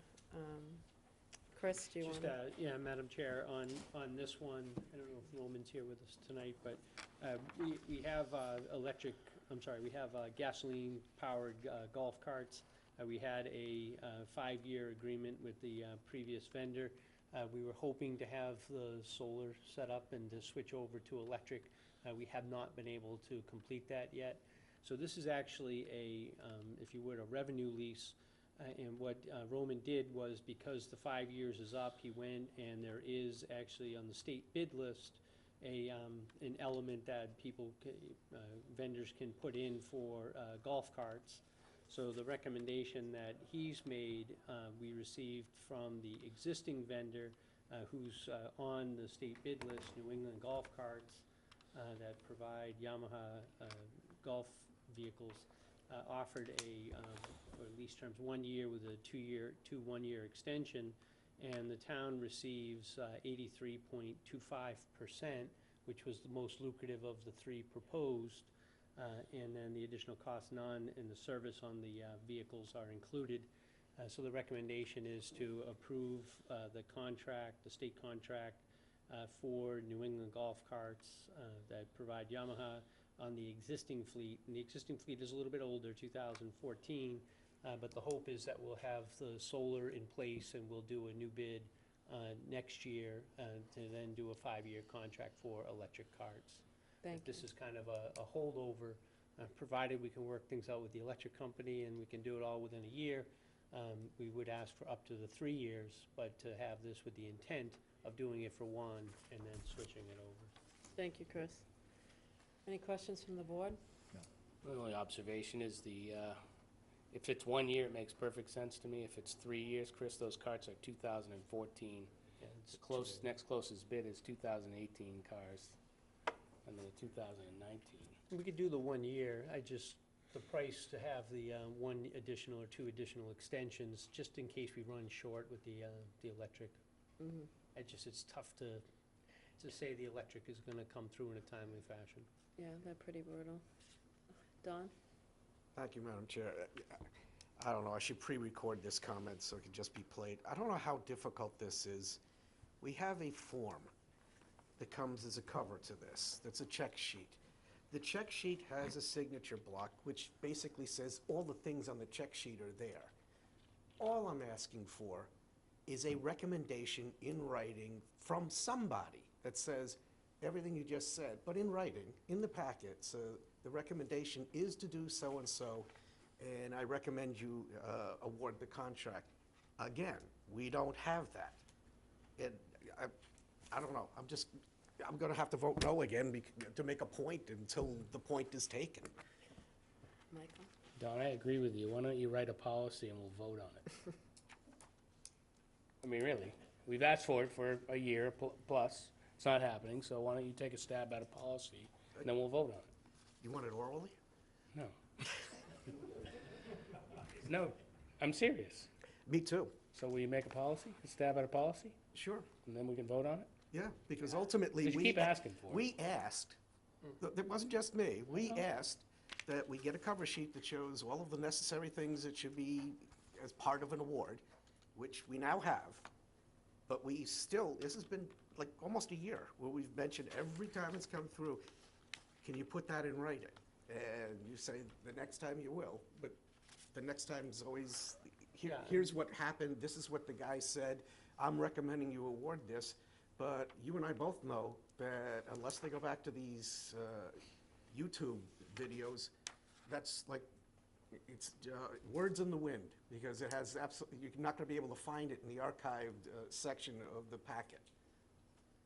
Chris? I mean, we have material from Roman with the recommendation. He didn't sign it. He didn't provide the recommendation saying Yamaha, but I mean, whatever the board wants, we've tried to change the form to have signatures on there. Well, I'd like you saying that based on his recommendation, you want to recommend to the board, because somebody's got to be held responsible, but nobody is at the moment. It's just a bunch of papers. But what about the department heads, if that's the recommendation? They're asking a line supervisor, and a line supervisor presumably would recommend to us either yes or no, or In countermanding terms it of or this, agreeing. we don't have Roman didn't sign off on the form, he just came by and we discussed it, and then the recommendation came through. Well, we can discuss it forever. I think Michael has a good point. Write a short policy and we'll Yeah. Do the format for the form, and we'll make it part of the packet for all contracts. Okay? So that's what we're gonna do. Michael? I move we approve the golf cart lease for Cranberry Valley Golf Course as presented. second. Moved and seconded. Any further discussion? All in favor? Aye. All opposed? Aye. Okay. On to old business. Approval of the annual town meeting warrant articles, vote to sign. Chris? So, Madam Chair, at the last meeting, there were some revisions that were made. I think we incorporated those revisions. If there's additional material that the board wants to have, otherwise, I know prior to the meeting, there was a typo that was discovered on one, so we could certainly go back and adjust that before, and then we could have it on for the 18th for the board to officially sign, but it's been distributed out. I think people are aware. FinCom particularly is aware of the articles that are being considered. Michael? Article 61, Chris, land matters. The article, the piece of land being given to the housing trust or transfer care and custody of the land trust, particularly letter D. We discussed and approved, or it was recommended by Real Estate and Open Space, that they approved use of J1, J2, and a portion of J3. Nothing about J4, J5, or J6. You mean C, because that has the list. Okay, I'm looking at last week, so then it's C. And it also refers to Depot Street, and that's actually Depot Road, not Depot Street. I think that got fixed. Oh, perfect. And then if you go to the, I guess probably the rest of the board's not gonna have it. There's a fair amount of parcels on this, Chris, and we did talk about whether you're gonna use them, the trust is gonna use them or not use them. And we'll have to talk about procedure on doing this, but why don't we just vote J1 and J2? Because J3, they recommended only a portion of it because of the vernal pools. And if the way that these all connect to land behind it, that might make a nice piece of open space for something else. And we're gonna do this yearly, or we have town meetings yearly. We're giving away a fair amount of lots right now. Do we have to vote on J3, or do you wanna make that in the description a portion of J3? Well, I think what we wanted to do is we can always go in with a motion that contracts it. What I did say at the last meeting, and certainly all these things are, on TV and all publicized, so what I say I intend to carry through, is that we can't build on vernal pool, and we can't build on areas that aren't permitted by conservation. So what we were looking for in this, in particular, the Depot Street location, is that we would like to have Depot Road, sorry, that's where the arrow was. On Depot Road, where we have it, if it's a vernal pool and if it's conservation land, we would like to still almost do like a cluster type development, do the housing maybe closer to the street, but get credit for the acreage, because this is not in an area that's gonna have sewers. So the reason why we didn't automatically take it out is because we wanted to have, if a development plan is done, to get value for the acreage. It could very well, if a development plan is put together, that land would be given to conservation for conservation purposes. But until we do the feasibility study, until we pursue it, and again, there's no reason to do that unless we know it's gonna be trust land that is gonna be, valued for consideration of development. Okay, so as a matter of process here, do we need to take a vote to reconsider the signing of the warrant from last week, and then a vote to reconsider the vote on this transfer of land and only include J1, J2, and J3? My recommendation would be, and we could fix the typo, obviously, the Depot Street to Depot Road, but in your recommendation, you'll have consideration for what you are supportive of. You could certainly put that in the recommendation. Again, you can always contract, you just can't expand. Why wouldn't we reduce, sorry to interrupt, can I? Why wouldn't we take J4 off right now and stop any confusion? We know it's wrong, so why continue a vote on it? Put it in for an explanation at town meeting. So J4 is the concerns of vernal pool? J4, they did not want, they didn't They did not recommend. want. They only recommended a portion of J3, J1, and J2. Okay. So they did not want J4, 5, or 6 touched. If, Well, so to that point, correct it now, so it's just one less thing that we have to correct moving ahead. J6. Why does that, go ahead, Don. First of all, there has to be a motion by FinCom, and failing that, a positive motion from us for these. And you could reduce down anything you want to in the motion, because that's within the scope, you're narrowing the scope. To Chris's point, there is absolutely no intention on using the vernal pool area, but absent getting a technical recommendation from Charlene, who's not here, it does affect what you can do in site coverage. Yeah, that's true. Even if you shear it off and wind up designated it as protected, I see what you're when you're saying, first doing the layout, you get credit for You it. get credit for it, so don't separate, right. I'm thinking we'd be better off just doing it by motion. I concede on the J3. That's, yeah. J4 is what I'm talking about now. In the description, it points out J4. J4 is not supposed to be in there at all. Why not? Well, that was a recommendation by Real Estate and Open Space, and we voted their consideration. But what's their reasoning? Well, you'd have to get them back before us, but. Hi. Sharon Flieger. All right, I've got the letter here from Real Estate and Open Space, and the reason I'm bringing this up is because some of this land is very close to where I and my neighbors live. So this is a concern to me that what Real Estate and Open Space was suggesting to be done is not the way I'm reading that Article 61. So let me just read real quickly. It says, okay, they start out by talking on Earl Road, and they do not support this as a community housing site. Regarding Zero Depot Road, parcels J1, 2, 3, 4, and 6.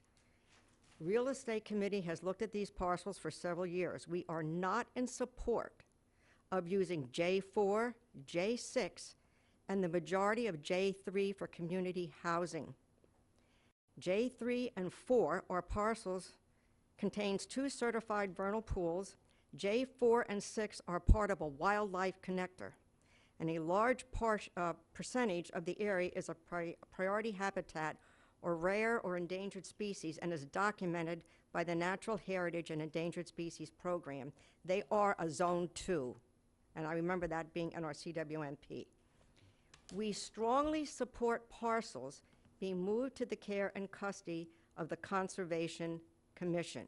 We do support the use of J1, J2, and part of J3 to the north of the northern buffer of the most northern vernal pool.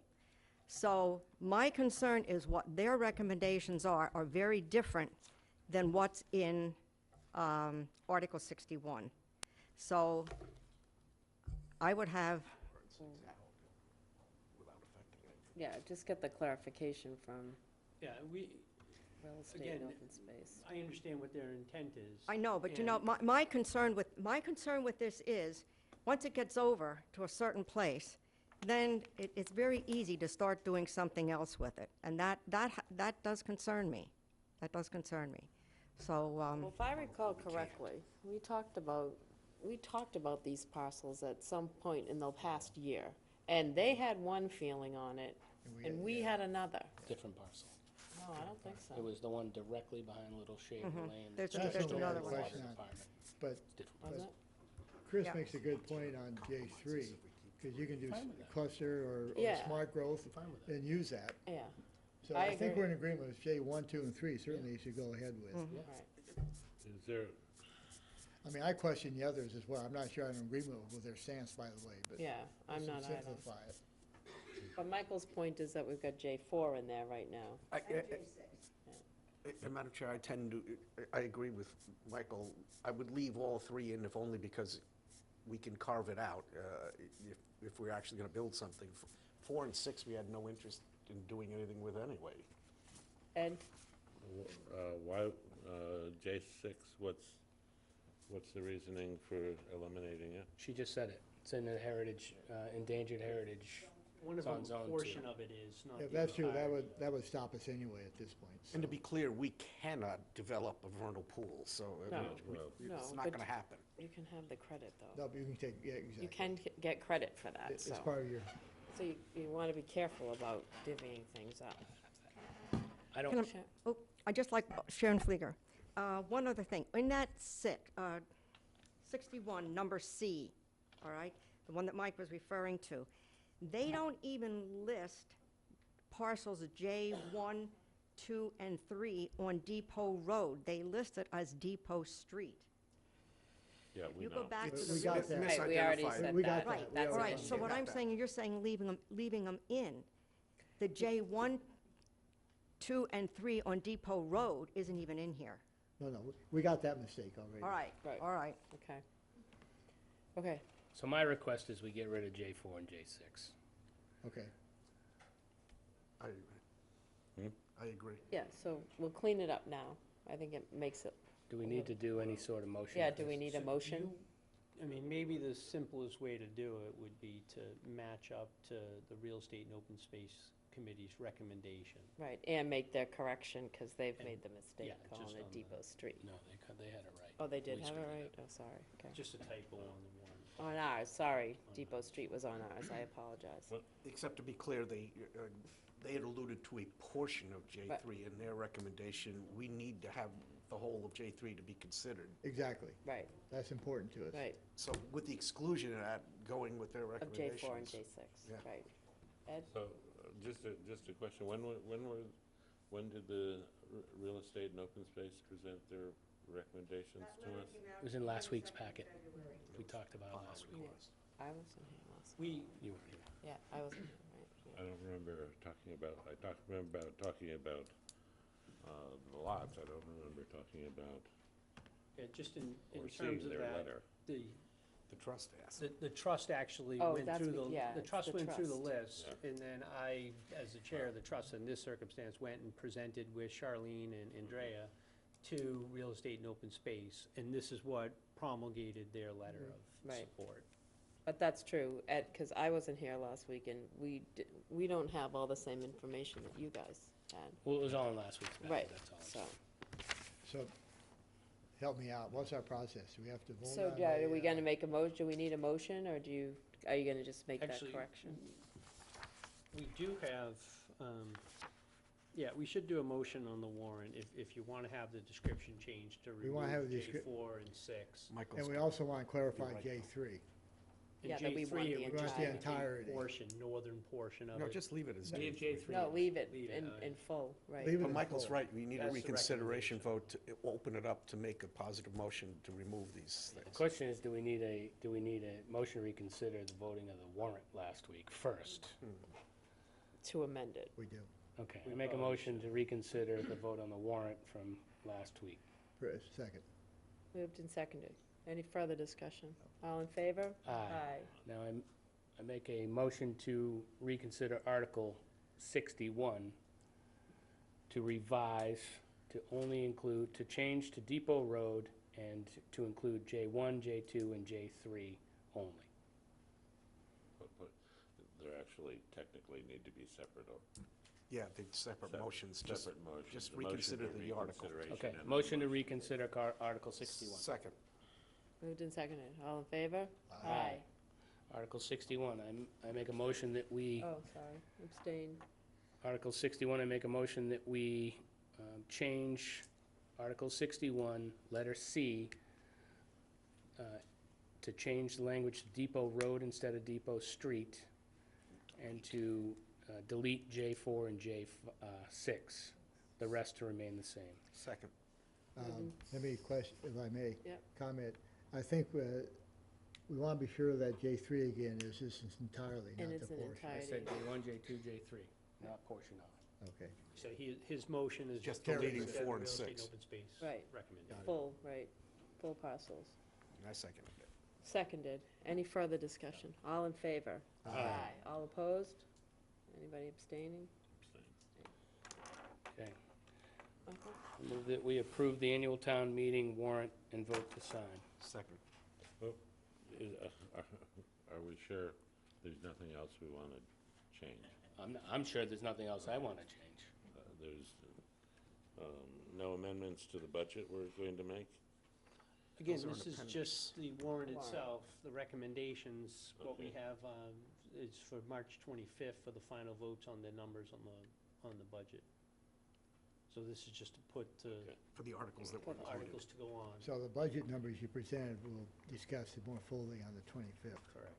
The final recommendation, whether you support or not support, would be made on the And 25th. the charter changes are as is written. The charter changes are as is.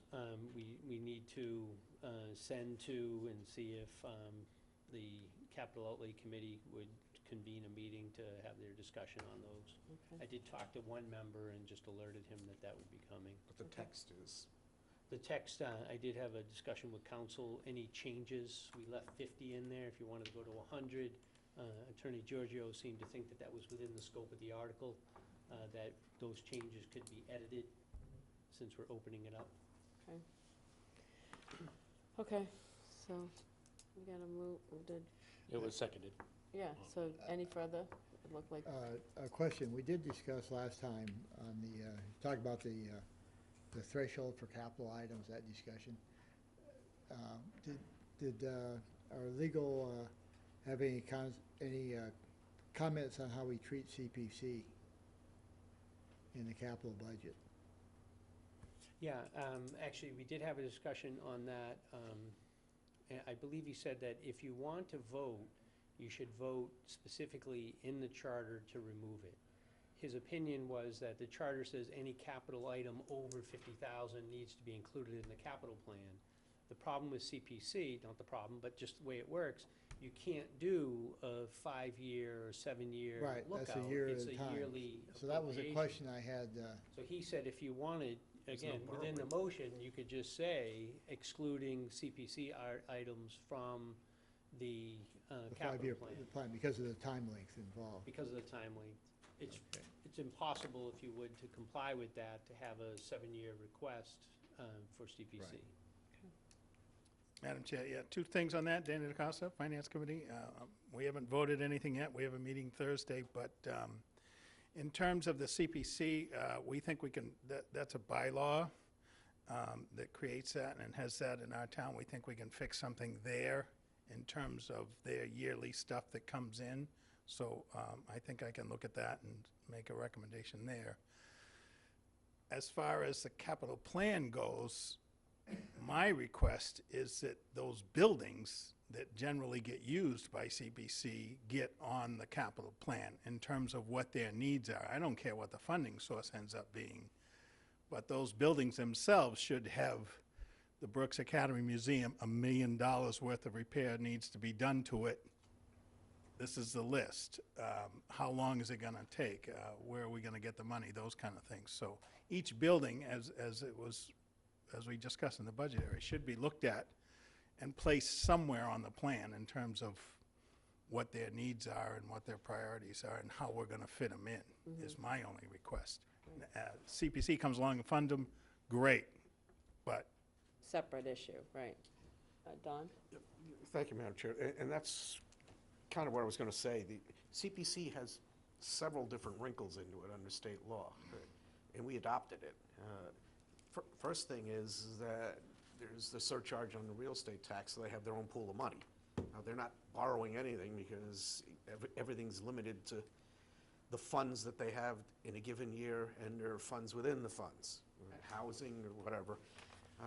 That's first of all. Second of all, I see no problem with including town-owned buildings, but diddling with the language tonight in real time is probably a really bad idea because they don't know in any given year, and it's in the law also that they convene and they ask for proposals and they get to vote on them in a competing fashion after they hear everybody out and they understand how much money they've got.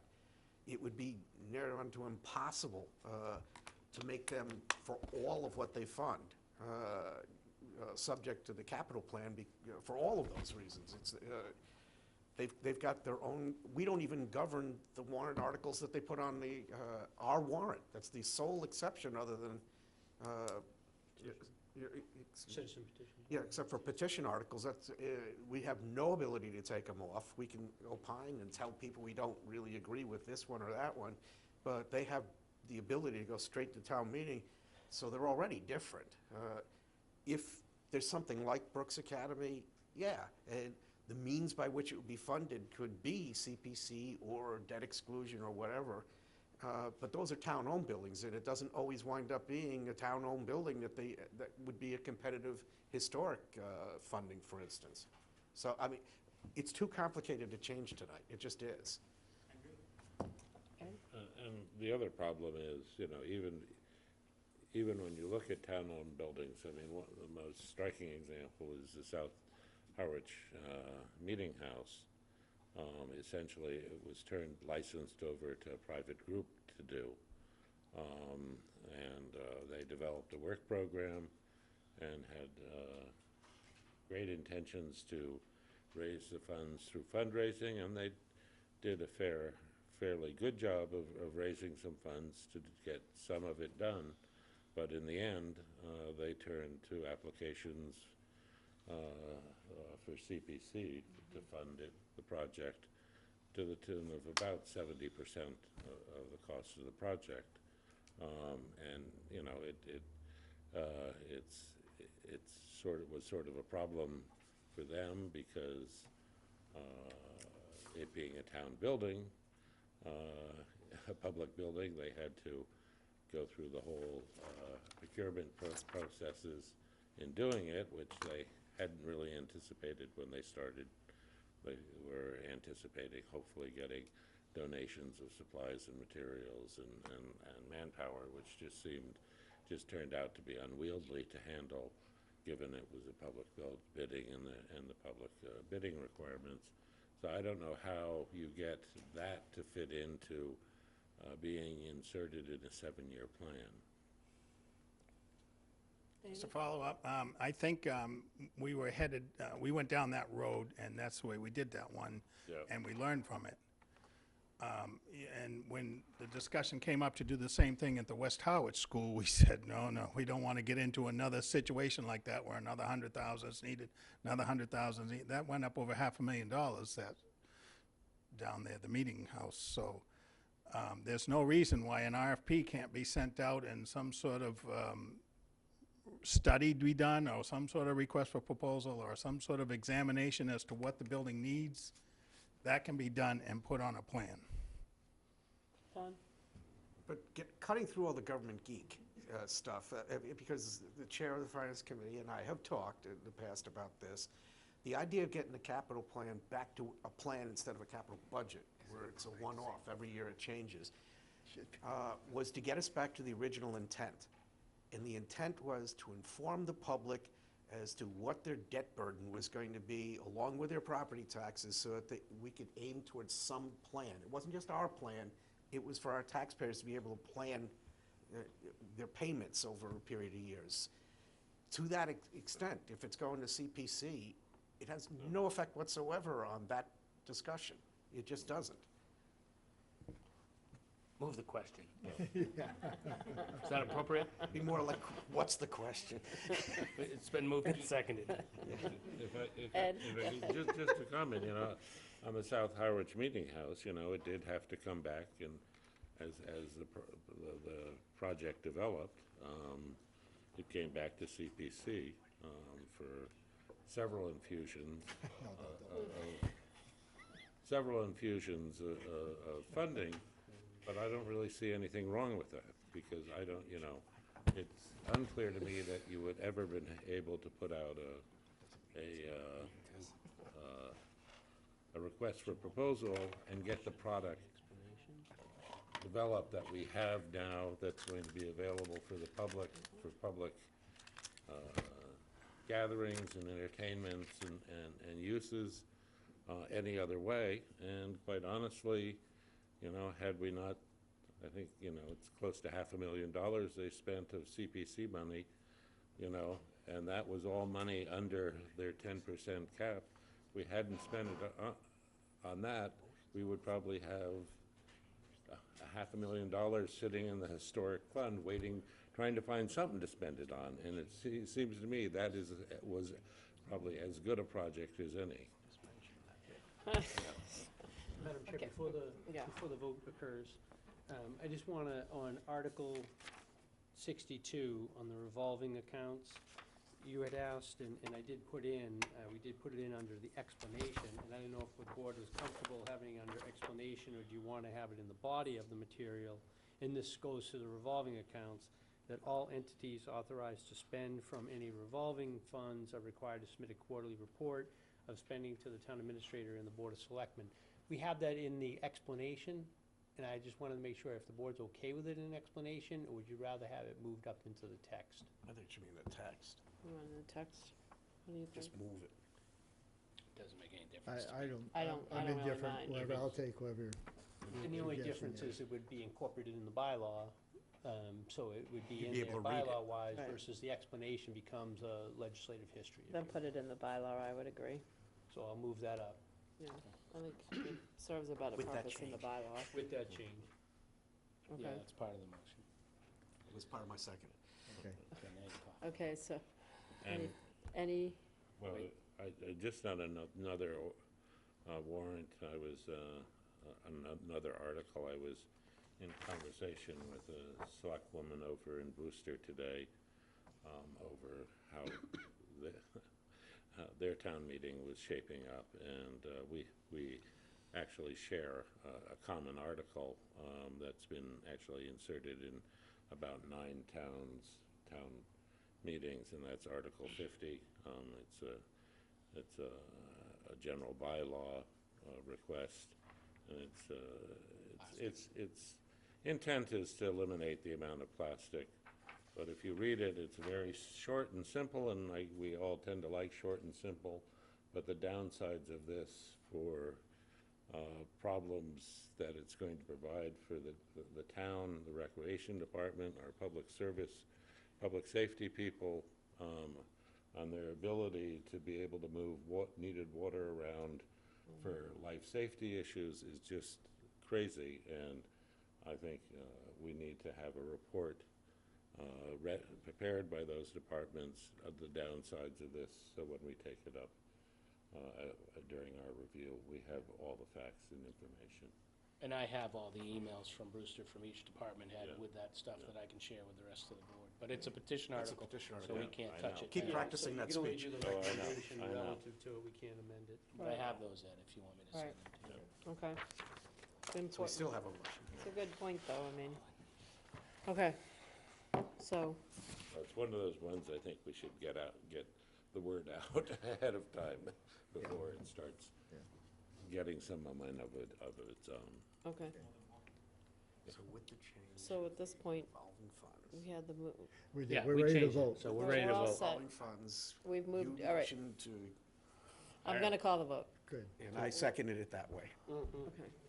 All in favor? Aye. All opposed? Anyone abstaining? No, okay, Unanimous? unanimous. Yay. Okay, warrant article review recommendations, Michael, Community Preservation Fund articles. I move that we vote to support all 8 Community Preservation Fund articles. Second. Second. Seconded by Don. Okay, any further discussion? All in favor? Aye. All opposed? Anybody abstaining? Is that unanimous? Yes. Land matters, Michael. I move that we approve the easement for Verizon and Eversource Energy at 1464 Orleans, Harwich Road, Route 39 for Fire Station 2. Second. Any further discussion? Yeah, just one thing. Oh, sorry. Didn't we vote this 2-3 weeks ago?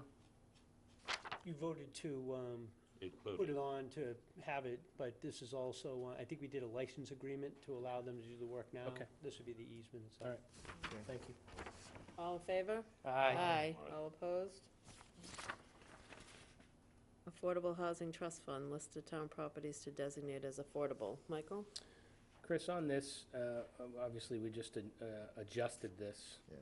But the description of this Affordable Housing Trust Fund, the agenda item, list of town properties to designate as affordable. Do we have to designate these as affordable as a motion now? Aren't we just transferring them to the housing trust, where the housing trust may use them for affordable, may sell them, may give them back? Well, you're giving it to a trust that's designed to do affordable. Within the confines of the trust has the legal authority to take those actions that you referred to. So I think having the overview is probably sufficient. Okay, so meaning that obviously the trust can decide to sell something or, It's redundant, but I guess it works, yeah, is what you're saying. yeah, okay. What? Ed? There's something from action when I was in the process of coming off chair of the housing committee and being elected selectman. There is a state law that if your intent is to use the housing land for housing, for affordable housing, it takes a 2/3 requirement. And if you're just using it for higher housing, I'm not sure it does take the 2/3, but if you don't get the 2/3, then you've eliminated that as, if you get it to use for housing and affordable housing, and get the 2/3 vote, you can use it for, workforce housing, which is some of the consideration of housing development. But if it's simply, if you don't have it over the 2/3 threshold, then to be able to use it for affordable housing comes into question. So, Don? Just to clarify, because I don't want the public to get confused about this. We can't just act out of fiat. We just meet with the trust and we decide to do something, and no one's going to know until we walk out of the building and pronounce it. We're still subject to the open meeting law. We still have requirements that we have to meet. This just changes the jurisdiction. It doesn't say that tomorrow we're going out with bulldozers and building something. Right. So depending on what the project is, there'd be public hearings on it, public meetings on it. Some of what we were discussing was a combination of both affordable capital A and workforce housing to come up with a combination of things on the site under 40B to allow more density. But we're nowhere near being able to say, this is what's going there, that's what's going here. We just want the ability to have them under our jurisdiction to begin that process. And which is separate then, obviously, the other listers were looking at feasibility of those other parcels to talk about, the likelihood that we would even go down those particular roads. And then this one is to say. This is simply setting up a Right. trust fund. Right, This just We're moves making it it too over to complicated. jurisdiction Right. of the trust. exactly. Okay, For those considerations. right. Yeah, Michael? I'm just gonna read it again. Affordable Housing Trust Fund, list of town properties to designate as affordable. Right. Why aren't we simply voting For the trust to fund. transfer those lots to the housing trust? And we had this conversation a week or two ago about, and I brought the question up, we've had no public hearings on any of this. We've not alerted the public or any of the neighbors or abutters that this is what we might be doing. And only thing we're voting now is to transfer these to the Affordable Housing Trust, or should be doing. And then the Affordable Housing Trust is gonna have these meetings. So why are we voting to designate them as affordable when none of the other work's been done? Do you wanna? I don't think we can hold the hearings. Yeah, well, obviously, the trust meetings are public, as Dawn indicated. We did list all those off. We did have neighbors show up in regards to the Earl Road, so people did acknowledge and make use of that. There are a couple things that the trust has in mind, and maybe just to kind of, I think if we were to have, maybe move this off to the 25th, we'll do a slideshow and show the properties and have this be a forum. There is also consideration for a public meeting in April is what we're targeting, to do an overview of each of these parcels for better information. So the trust is scheduling not necessarily a public hearing, but more of a public meeting to go over these parcels. I think it's something I'm saying is getting lost. I'm only asking why we're not voting to transfer them to the trust. Why do we have to, is there a mechanism rid of that affordable. says that we have to designate them as affordable? Right. P rep would tell us. I understand what you're saying, and I I'm not think- saying you're operating in a vacuum. Yeah, no. I'm saying, why are we voting to designate them affordable instead of just voting to transfer them to the trust? I think it accomplishes, both things accomplish the same thing. We have to change the purpose from, right now, the purpose of all these parcels are under the jurisdiction of general municipal use under the Board of Selectmen.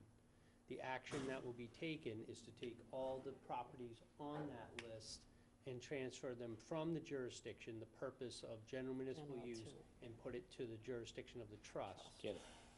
Any That I kind- get. That You should be already our- answered my question. That should be our statement then. Exactly. Michael's point is not to designate them quote-unquote as That's affordable up at to the this trust point. to do. Right. We're only changing Moving it care to and the- custody So we'll to remove- the If, trust. if what you said is our motion, then we're. Right. We're Can't good. make a motion tonight, we have to bring it back. 'cause So we're it's- gonna bring it's it wrong back- on the Bring it agenda. back To the and do it. 25th, right. And then they're having public hearings in April, he said. I'm fine with that. It's just- Okay, so we'll bring that back, because I agree, we don't want to deem them Well, we've made affordable. it more complicated. than Okay. we need to. So we'll put that on for We're really good at that, 3/25. Larry. We are, yeah. Filling up the 25th now, too. Revolving stabilization, excuse me, OPEB funds. Amend the code, do you want to do them one big thing, or you want to go one by one? Could we do one by one? We'll do You want to go one by one? Okay. Amend the code of the town of Harwich General Bylaws, Chapter 8, Departmental Revolving Funds, Section 8-1, Funds Established. Michael? Just a quick question before I make a motion. Chris, this is the one we just moved the explanation up into the body? Correct. Okay. So as amended would be. I move that we support to amend the code of the town of Harwich General Bylaws, Chapter 8, Departmental Revolving Funds, 8-1, Funds Established, as amended. Second. And this was 62? Yeah. 62. 62. Okay, moved and seconded. Any further discussion? Dawn? Yeah, I suspect it won't matter, you'll pass it anyway, but I have grave misgivings overall about how we use revolving funds, how that's evolved over the last 10 years, and I agree with Don, but jurisdiction. that's a different discussion. I think we need to come back and look at. It isn't, it revolving isn't. I'm funds. just saying that when I vote against this, which I am, then it's over the grand scheme. It's not over exactly what you see here. Exactly. We need to bring that back next year after town meeting, basically. Which I thought we talked about last week, and we supported this based on the quarterly reports for now, but agreed to bring it back. Right. Okay. And we are doing an additional review. There may be additional recommendations that come Thank out of it. Okay, so moved and seconded. Any further discussion? All in favor? Aye. All opposed? Aye. Ed? Well, in reading through the explanation, under that, we're moving up all entities authorized to spend in the revolving Right. fund. The whole Into quarterly the- review. So that goes above Quarterly the reviews. explanation and becomes part of That'll the become bylaw. part of the bylaw. And then there's the next paragraph, ATM 2010, Article 51 approved on May 3rd, 2010. The cemetery revolving fund was established to support the maintenance and care of town cemetery, and I believe the original article said town cemetery property.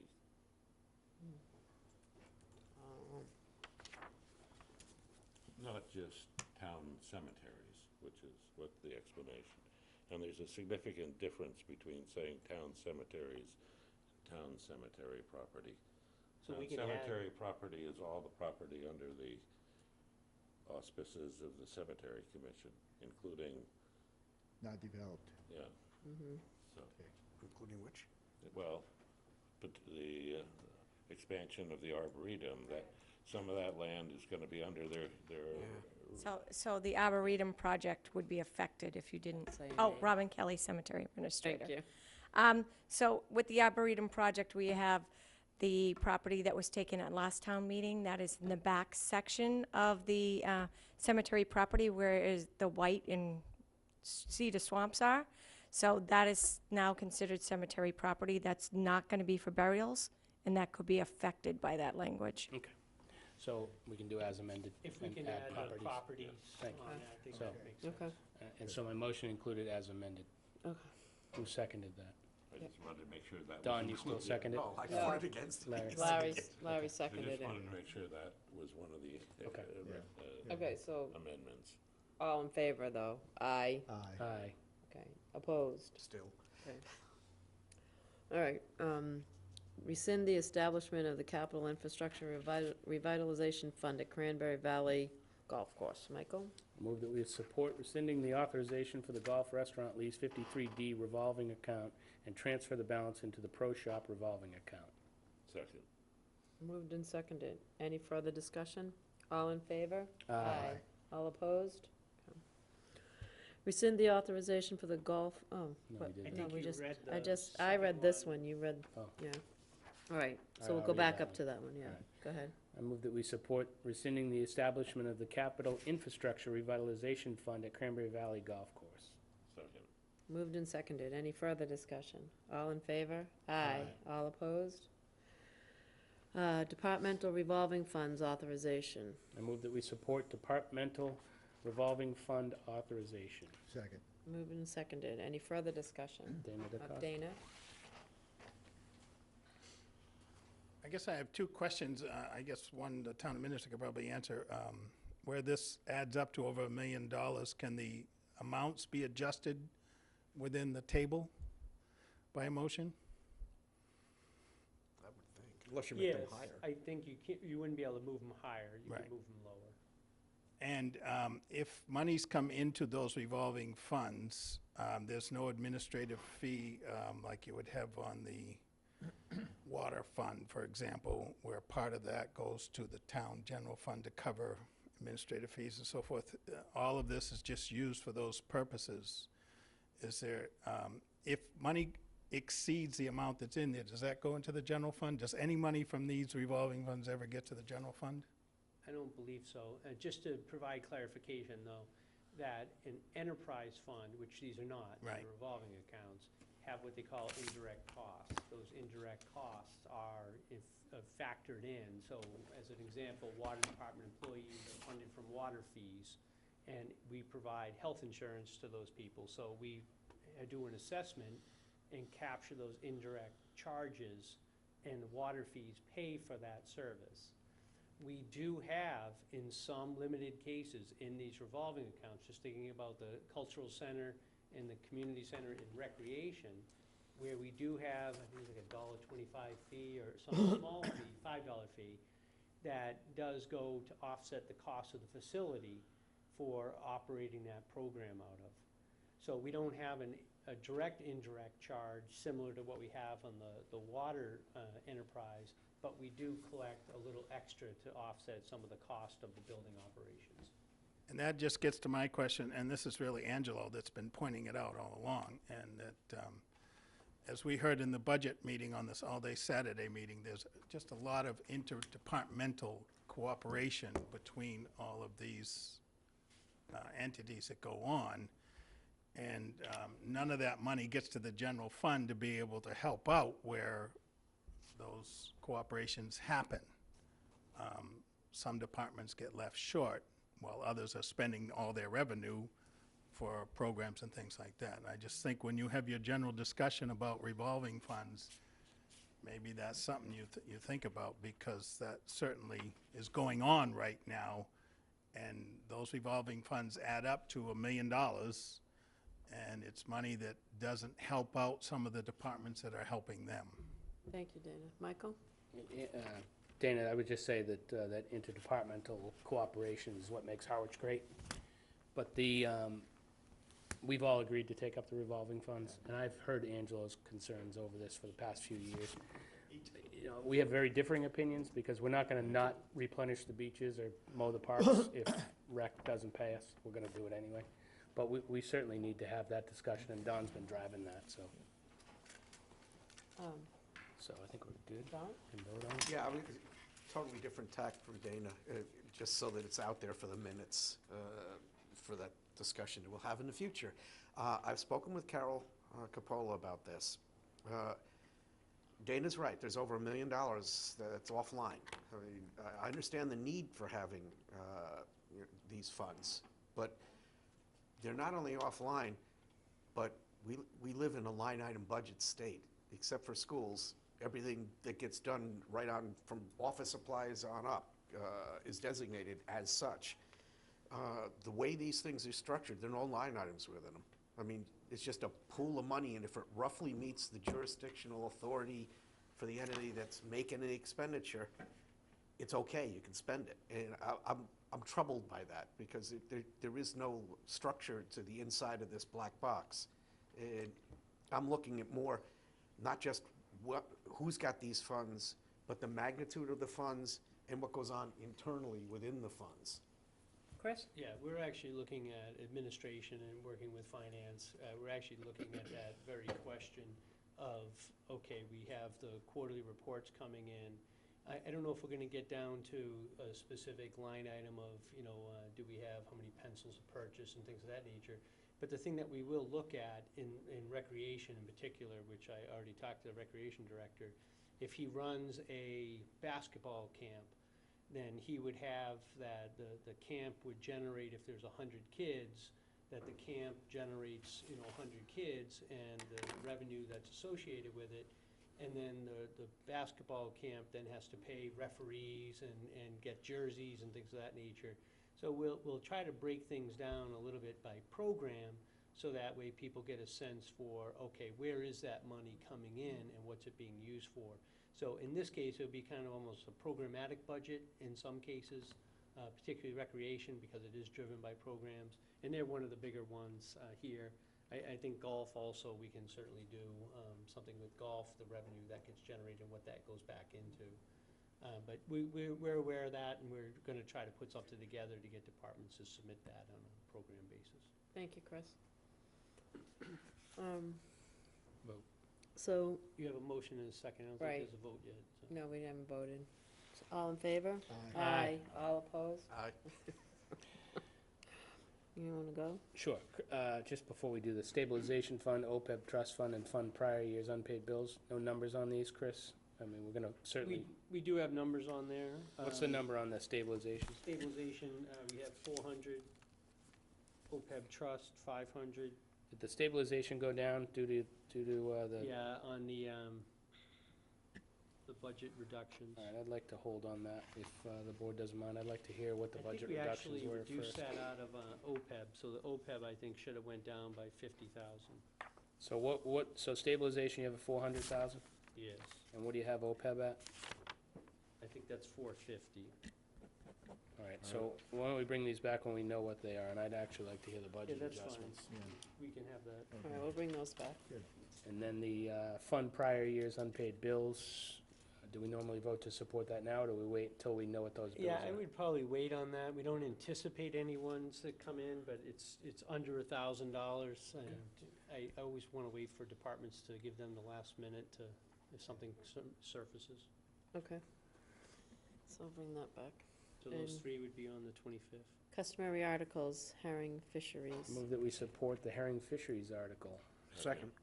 Moved and seconded by Ed. But yeah. All in favor? Aye. All opposed? Okay, town administrators report.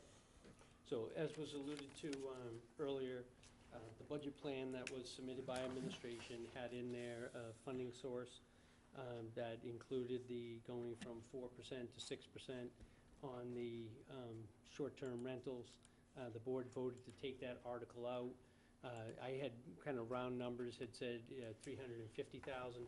So with the board's permission, I'd like to take a little bit of time here and just kind of walk people through the budget elements. I shouldn't be very long.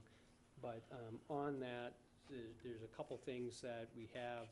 So in the materials, the revenue changes that created from the administrative budget to the selectmen's not putting that in there, it created a revenue shortfall of $337,500.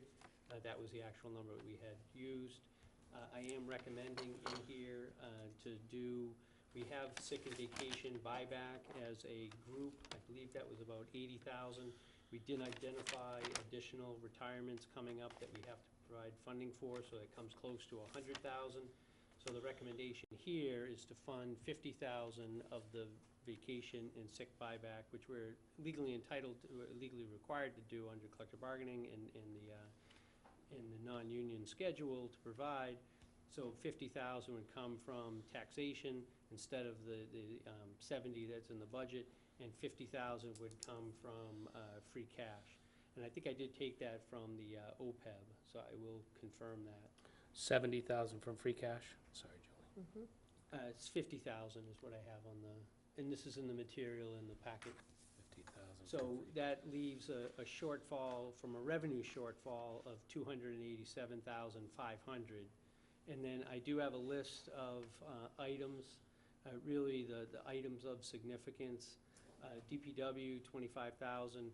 The fire chief is still here. We asked the fire and police to do 50,000, so he put together a recommendation for 50,000 worth of cuts in the fire.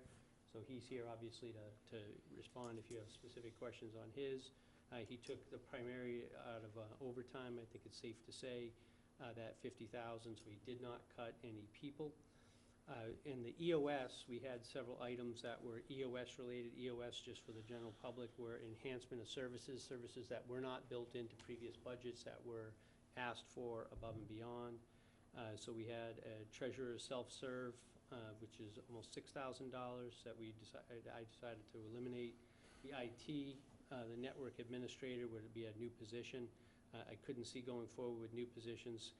Part of this is if I cut an existing position, I have to pay the unemployment compensation. So for every dollar that gets cut, almost half of it needs to come or go towards unemployment. So for every dollar, I need to cut 2 to get 1. So that was kind of the rationale for that. The one position I did have, which wasn't existing but not filled, is the surveyor. I think that we do have the engineer is a critical component. It is a little bit unusual to have a surveyor. On the Council on Aging, I think this is also a EOS, a very difficult reduction, but only because it has been my practice that anything new be identified and reduced. So the additional 8 hours that was sought from the Council on Aging, $9,000, was also reduced. Because we did 2 people, the value of doing the group health, we had budgeted in group health for 2 positions to be funded.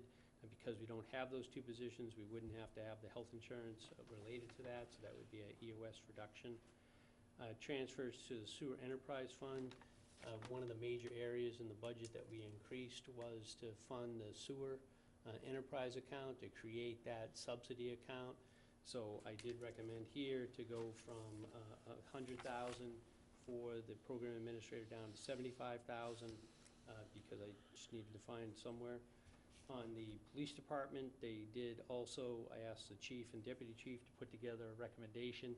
They did, most of that was overtime, but they also did do a vehicle out of that 50,000. And then going through some of the budgets that we had increased, that I thought it was safe to decrease, legal by 5,000, town report and finance committee report by 2,000, streetlights by 2,000, and then unemployment by 5,000. That had a net reduction of 369,000, so a greater reduction than what we had. One of the things that came out of the Saturday budget session and other discussions, we did go back into the budget and look. When we made, if you recall, the library director had said that the non-union schedule hadn't been adjusted for some of the higher level positions, and she was correct. So we have a provision. We're working on a more detailed number, but we have a placeholder of 15,000.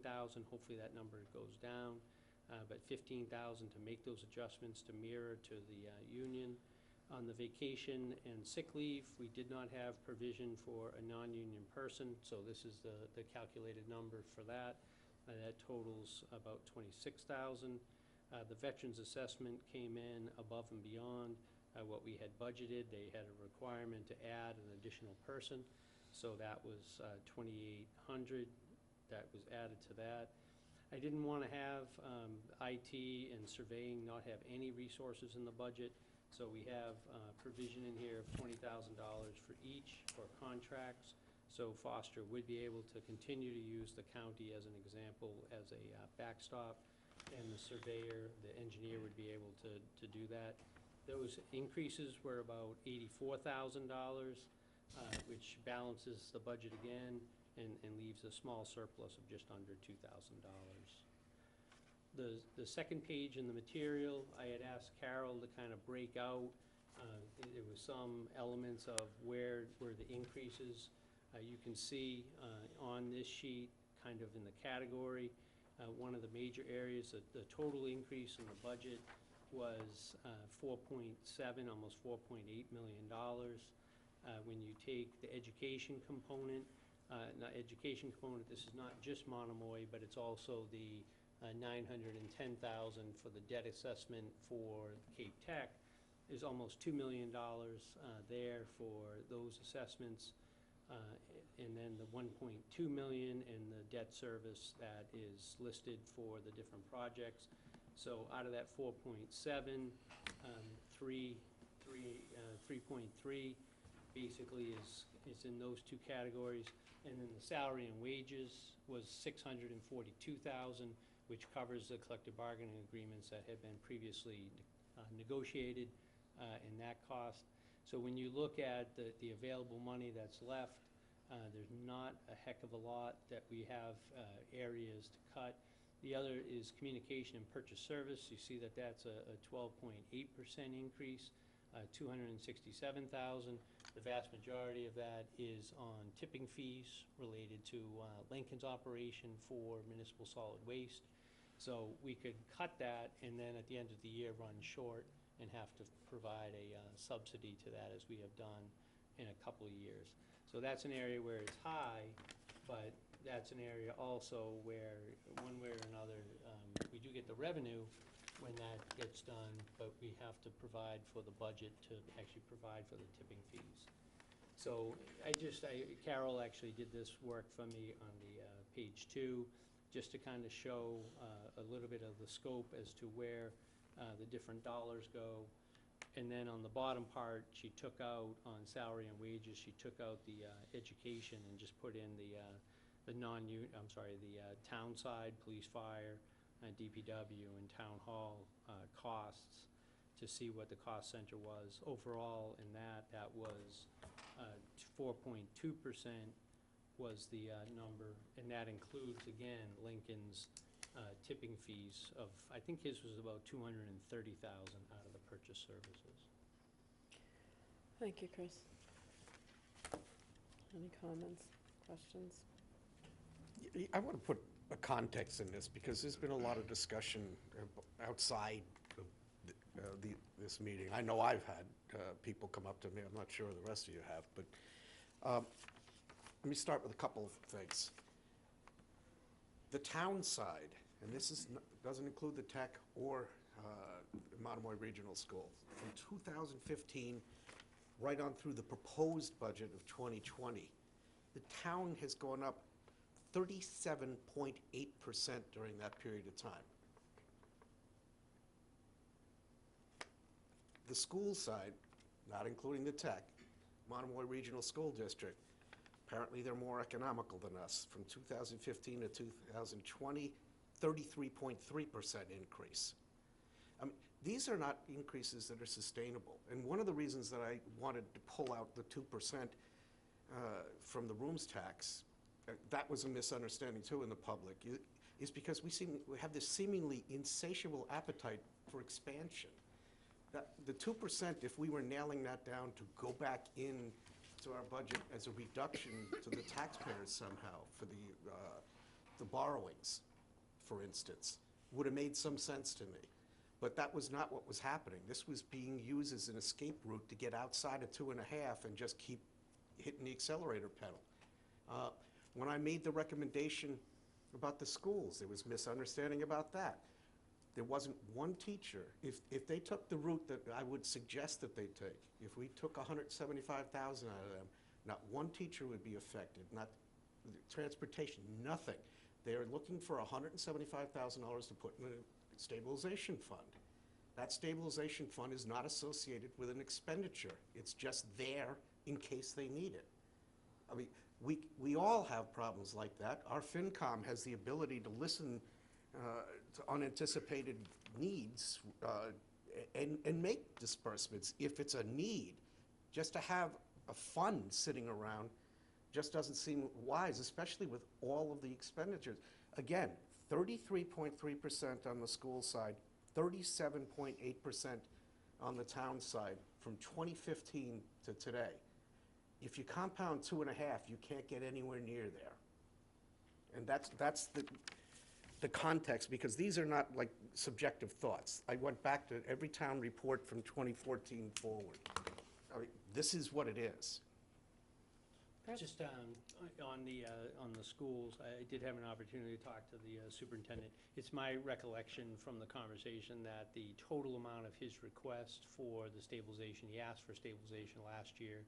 The town meeting did vote to fund that. It was $50,000 in total, and then the town's portion, our assessment, if you would, was I think 35.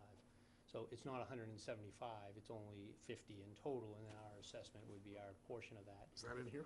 And no, it's in the school budget. But it's not a reduction in here. Yeah, they're not recommending to reduce it. I did have some conversation. Mr. Carpenter had indicated that they may make some reductions. They have better numbers on the transportation, so they may make some reductions regarding the transportation budget. I'd rather leave that for him to articulate. In terms of Prop 2.5, you know, I do think it's a little bit of a misnomer that when you look at those percentages over time, you know, if the taxpayers, obviously Prop 2.5 has different mechanisms in it. The one mechanism is 2.5. The second mechanism is new growth. So as we talk about each year, that is probably about 0.5 to 1% additional revenue as people take a vacant lot and make it into a house or what have you, or expand the house. So Prop 2.5 has built into the base of it 2.5% plus the new growth. And then the town has voted to, in many occasions, go above and beyond that 3 to 3.5% by voting the various debt exclusions for the various projects that have been done in the town. So the fact that we are in that range is not to be totally unexpected, because the voters have gone to the polls and have specifically created a legal requirement that we fund things above and beyond Proposition 2.5 when we do the debt exclusions. Would you say our operating budget? If the operating budget includes Just the debt operating budget, service, not the capital expenditures. Our operating budget yeah, has been accelerating rapidly also. I'd have to go through the specific numbers that you're looking for. I did.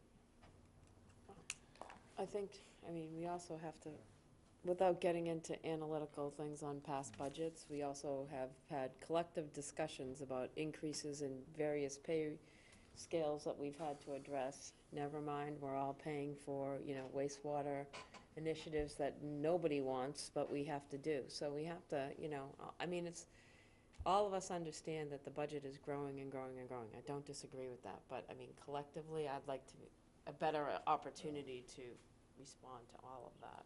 Michael? I agree with the many conversations, and I agree with the pay increases, but I think it's time that from now on, when we're voting contracts, we should get what the contract is going up, but also that there's gonna be several step increases at the same time, and not just in words, but in numbers, so that we understand what payroll is gonna go up. Now, Chris, I'm completely confused, and I have to say, I appreciate every one of our department heads that has gone back and reduce their budget. Especially, not especially, but Council on Aging standing here, their request was for 8 hours, $9,391 when they stood before us. It was a very reasonable ask. And even more reasonable, since the savings we got on a very new, very great director, the savings we made there alone should warrant them getting their $9,391. As far as the school goes, I've heard a lot this week, social media and people calling, how not for the kids, I'm against the kids. For Scott to say he's going to find reductions in transportation when he still hasn't gotten back to us on the cost of transportation, the cost of mechanical work, fuel, bus drivers, time to take them up there, cares? And now he's gonna find a reduction in that, and to build their stabilization on the backs of every other department in this town, it's preposterous. I can't believe we're even considering it. And Don made the point last week, am I hearing this correctly? Don wanted 175,000 from the school and 175,000 from the department heads. Chris, thanks for this. I'm voting completely and totally against it, and the school needs to come up with some money out of their stabilization. Or let them go to the town for an override. You manage your budget, Chris, every year. The past 5 years, free cash has been $2 million to $4 million. We're projecting another $2 million to $2.5 million this year in free cash. Yet we have to make these cuts now on the budget to get to that free cash number later.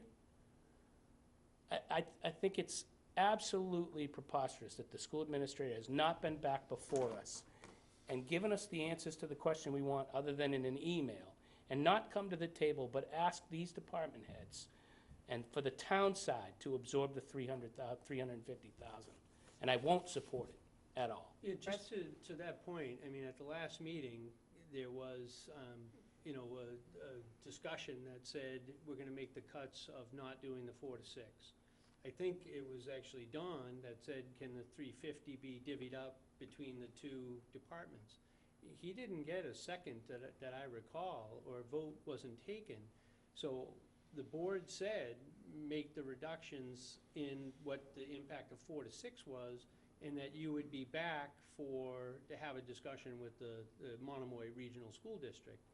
So if I had that in error, and you want to have Monomoy come in and have them, you know, attempt to absorb the 175, that may have been a mistake on my part, but I know Don had that exact discussion, and because that didn't get voted, I didn't take that approach to doing this. The message was that 350,000 in my mind was a start. The message was not to make my motion to take the 175,000. But I assumed that the two administrators would get together, since both of their budgets are extremely high, and find the money without necessarily taking away a $9,000 position, not filling an IT position that we've had on our radar for 5 years in our message that we want an IT person.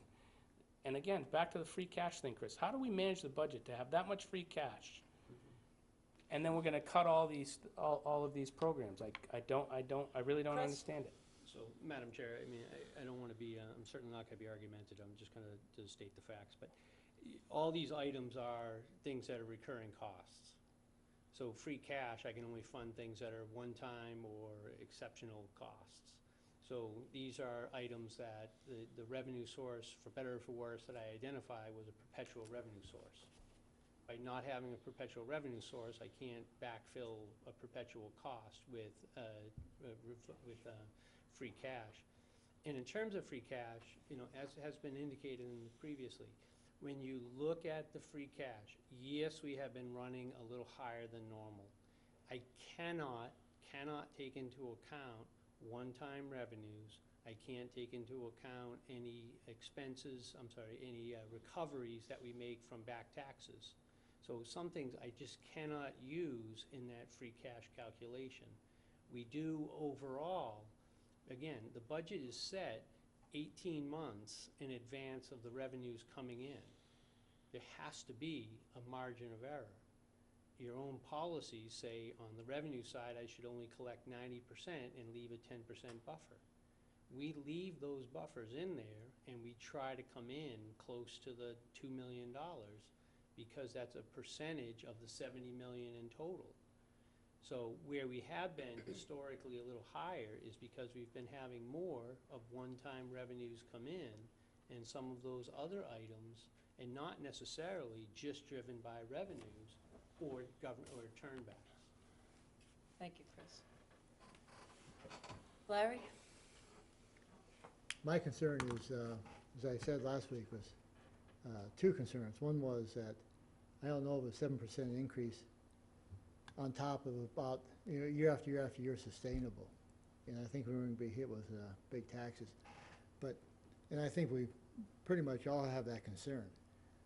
In terms of the 4 to 6%, one of my concerns was that we're basing the budget on, I thought, a risky article at town meeting. because that has to be voted in on the article. And I felt that we should base the budget on realistic assumptions going into that, rather than a stretch goal of getting that passed at town meeting. And I probably didn't make myself as clear as I could have last week. But the problem I had with the approach, I think, Chris, and it's a logical approach, but your comment that, well, if it doesn't pass, you go back and readjust the budget items, as you've done now. Reason I didn't want to move forward is I want the school to look at readjusting theirs going into town meeting, rather than have it, the way that was set up, if we voted that through, it was guaranteed 100% of the cuts were going to be taken by the town, which I don't think is appropriate. I would like the schools to look at that as well. So that was part of my reasoning, is you know, whole financial thing, but the mechanics of town meeting was putting us in a riskier situation than I was willing to vote for. Thank you, Larry. Any other? Maybe Chris? just a couple of last comments. You know, number one, I think you should invite the school committee back Yeah. and have a discussion. Right. I think that would be helpful in terms of getting a better sense.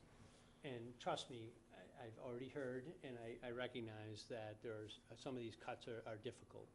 What we've done in the time that I've been here is when cuts have been made, that if we do have, just as a for instance, if a revenue source can be identified, or if the non-union salary adjustments come in at $8,000 instead of $15,000, then I will put certain things back in. And if the priority is to do council on aging, I'm happy to have that be kind of the number one priority for things that are put back in. But what the board has done, previous boards have done in the past, is said to me, okay, we understand this is how you balanced it. If you have revenue sources that come in, or if the schools make cuts, that we can then replenish some of these, and tell me where you want to have those come back in. But I have an obligation to provide a balanced budget, so that's kind of what this does, it brings it back in balance. Don? Thank you, Madam Chair. I just want to be totally clear on this. I do not support a last in, first out type of mentality here. When you're doing a budget, you're starting from the ground up. What do you need? What do you want? And what can you do without? A calendar, in my mind, is not my starting point. I'm not sitting there saying, okay, there's 2 extra employees that are here. They get lopped off because they didn't quite make it inside the door yet. Or the last person we hired in a department is going to wind up going. You look at the whole budget. I mean, some of the departments have been extraordinarily helpful through the years, trying to find a way to more economically operate. I can think, I mean, without pandering, I can think of the fire department as one. I mean, they continuously reevaluate what they're doing and how they're doing it. I want to do the same thing in the budget. I think it's petty to pick on a small position in COA that's not really helping here, because we don't have any money at all from the schools yet in this page right here.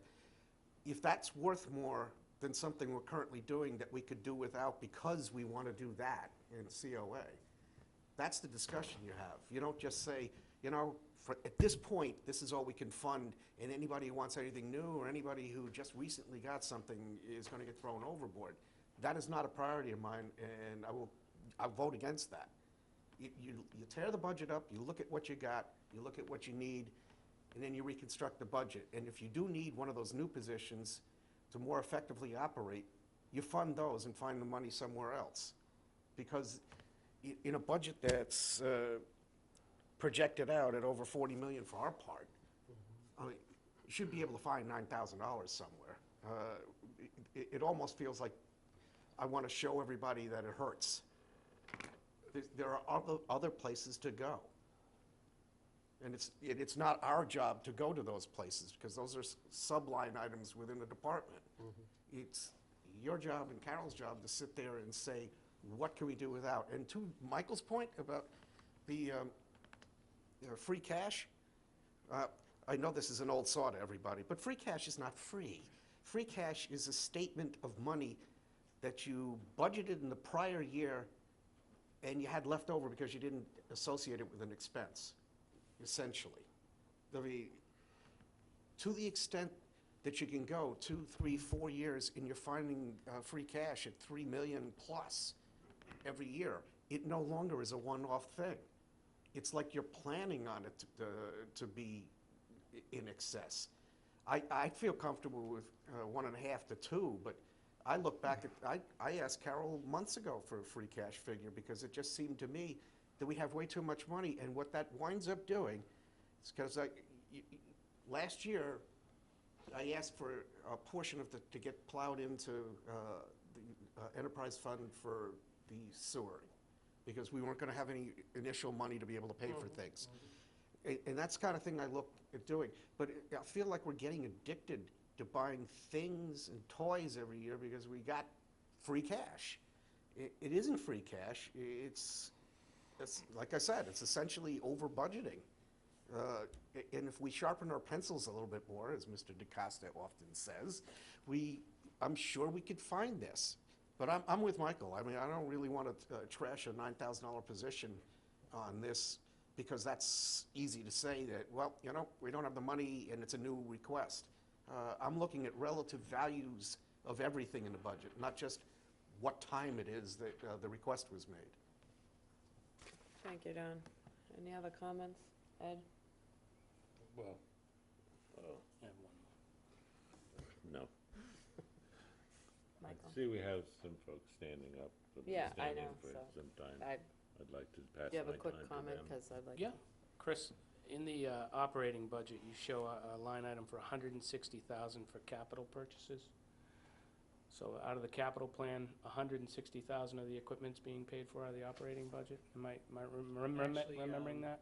On that number, 100,000 is to fund the sewer relief assistance, and then 60,000 was to fund various small, like IT things that would be typical type capital items. So, I mean, There's no salaries being funded out of that, though. Richard? Good evening, Madam Chair, members of the board, Mr. Clark. We were informed of these cuts this morning, and the director and myself got together today to try to, we put actually a very lovely presentation, but obviously you've been dealing with this all night tonight, and it's been a long meeting. Bottom line, you know, the needs of the seniors in this community are expanding dramatically. We've got the newsletter that I will give to each and every one of you to see some of the programs that we're doing. It's $9,300. It was a 1.72% increase from the COA, one of the lowest increases of all of the departments in the community, the largest segment of our community that we're dealing with. And if you come down there and see the work that's being done by the staff for these seniors, it's unbelievable. These are people who come get their blood pressure checked every day. These are seniors who are coming to eat their lunches and their dinners there. The programs that we need are essential. We're talking 8 hours, it's $9,300. We will look to assist. And if we need to start charging some of our people for some of the services that we're providing to get the funds to do it, we'll try to be creative, and we'll try to come up with the revenue if necessary.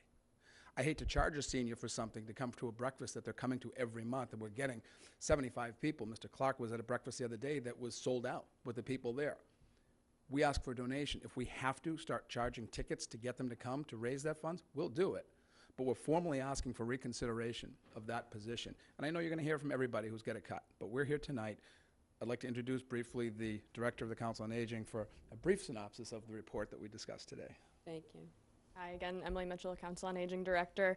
I will be very brief. I just want to take a minute to kind of reiterate the numbers behind the work that we do. So we recently installed a My Senior Center software that allows us to track these numbers more accurately. On a monthly basis, we're serving 400 unduplicated individuals. We're also fielding 800 phone calls and 350 drop-in visitors on top of those 400. The program specialist is really the one who greets and triages those people. Without a staff person there, I can't guarantee that those people are going to be directed in the right place or connected to the resources that they need to.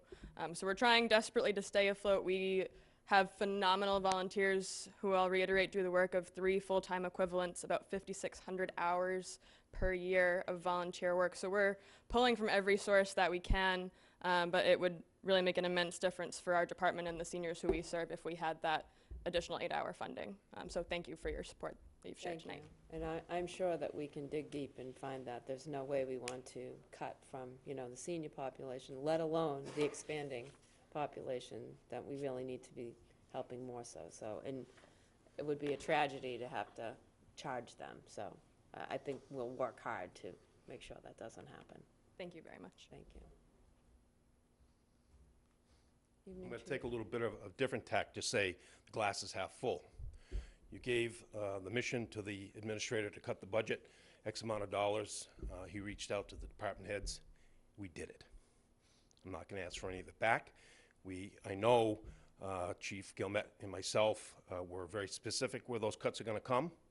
And if you think they're reasonable, so be it. Again, glass half fullish. You asked for something to be done, and your department heads came through. Thank you. And we Not do sure how I'm going to get Santa Claus stuffed in my little black card to bring him down to Harwichport next December, but we'll figure that one out.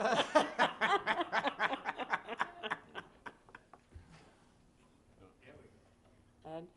Well, you know, like the chief said, the two departments I know have decided on ways to cut their budgets, and I'm anticipating in one of the other hats I wear that we're going to have to sharpen our pencils with the Cranberry Festival to make sure we have adequate funds available to pay for the detail costs we do. I know over the years we've been getting a few a comp detail here and there, but you know, we'll step up and pay the full rate if we have to. That's just the way it goes. You know, some of the comments that have been made here, especially about free cash and stabilization. I mean, you know, we have a stabilization fund in the town that we're proposing putting $400,000 in. I don't fully remember at the tip of my fingers what the school district stabilization fund is, but my belief is it's something under $500,000, and they were anticipating putting $50,000 into theirs. Ours is what, $3-4 million? You know, you have a stabilization fund to have some backstop for unanticipated costs, or to put money away, so at some point in the future, when you have an expense coming up, you have some funds that you've saved to be able to cover that expense. You know, so both organizations need to do that. The issue of free cash, the $2.5 million, is that what's available this year, Chris, or what's projected for next year? The free cash that we're using is leftover, if you would, or revenues above and beyond in last fiscal year. So 18 creates the money for 19. And it's the money that gets recognized in 19 that we then spend in 20. Correct. So, you know, the Department of Revenue has a whole raft of regulations on how and what sort of funds that fall to free cash you can use in putting together your budget. You know, I would at times like to be able to recognize more of that revenue, but there you run into statutory limits, or limits that DOR has done by regulation. And you know, I'm not sure which side of that I'd like to be on, having pushed the regulations that the state sent and kept taxes down, but wind up getting penalized, or do it right and having essentially be able to recognize money in a coming budget year, which then can be used on some capital project that has to be done, and keep our property taxpayers' rates down that way, you know, but. Dana? Thank you, Madam Chair. Just one comment on the schools, the Finance Committee will take up the rest of this stuff, probably starting Thursday. But on the schools, as far as their stabilization fund goes, the superintendent described this year financially as the perfect storm. He was getting hit with a lot of expensive things all at once, and you described it correctly. It's a backstop, and I'm saying if you don't use it this year, when you've got this extraordinary expense of 2 students costing $435,000, if you don't use it this year, when do you use it? You don't add to it this year. You strip it out this year and pay it down. I mean, this is an extraordinary expense that you're going to get some reimbursement for in coming years. So this year, you spend from that. Every state organization that ever marched, when they have a problem, they turn to their rainy day fund to take care of that problem. This is a major problem on their budget. This is something they should be addressing. Thank you, Dana. Michael? Just in closing, you know, Richard stood up and said that the increased needs of our seniors. And I would also say the increased needs of our workforce and young families staying in town. And you read about people fleeing the school system because you're not supporting it. I'd argue people are fleeing this town because they can't afford it. And that's one thing that we should start thinking about before we're bringing these 5, 6, 7, $24 million projects year after year after year. Because one comment Chris made last week that I do appreciate is he can't control debt service created by a town meeting. And he can't control that. And the increased debt service is a large factor in this budget going up.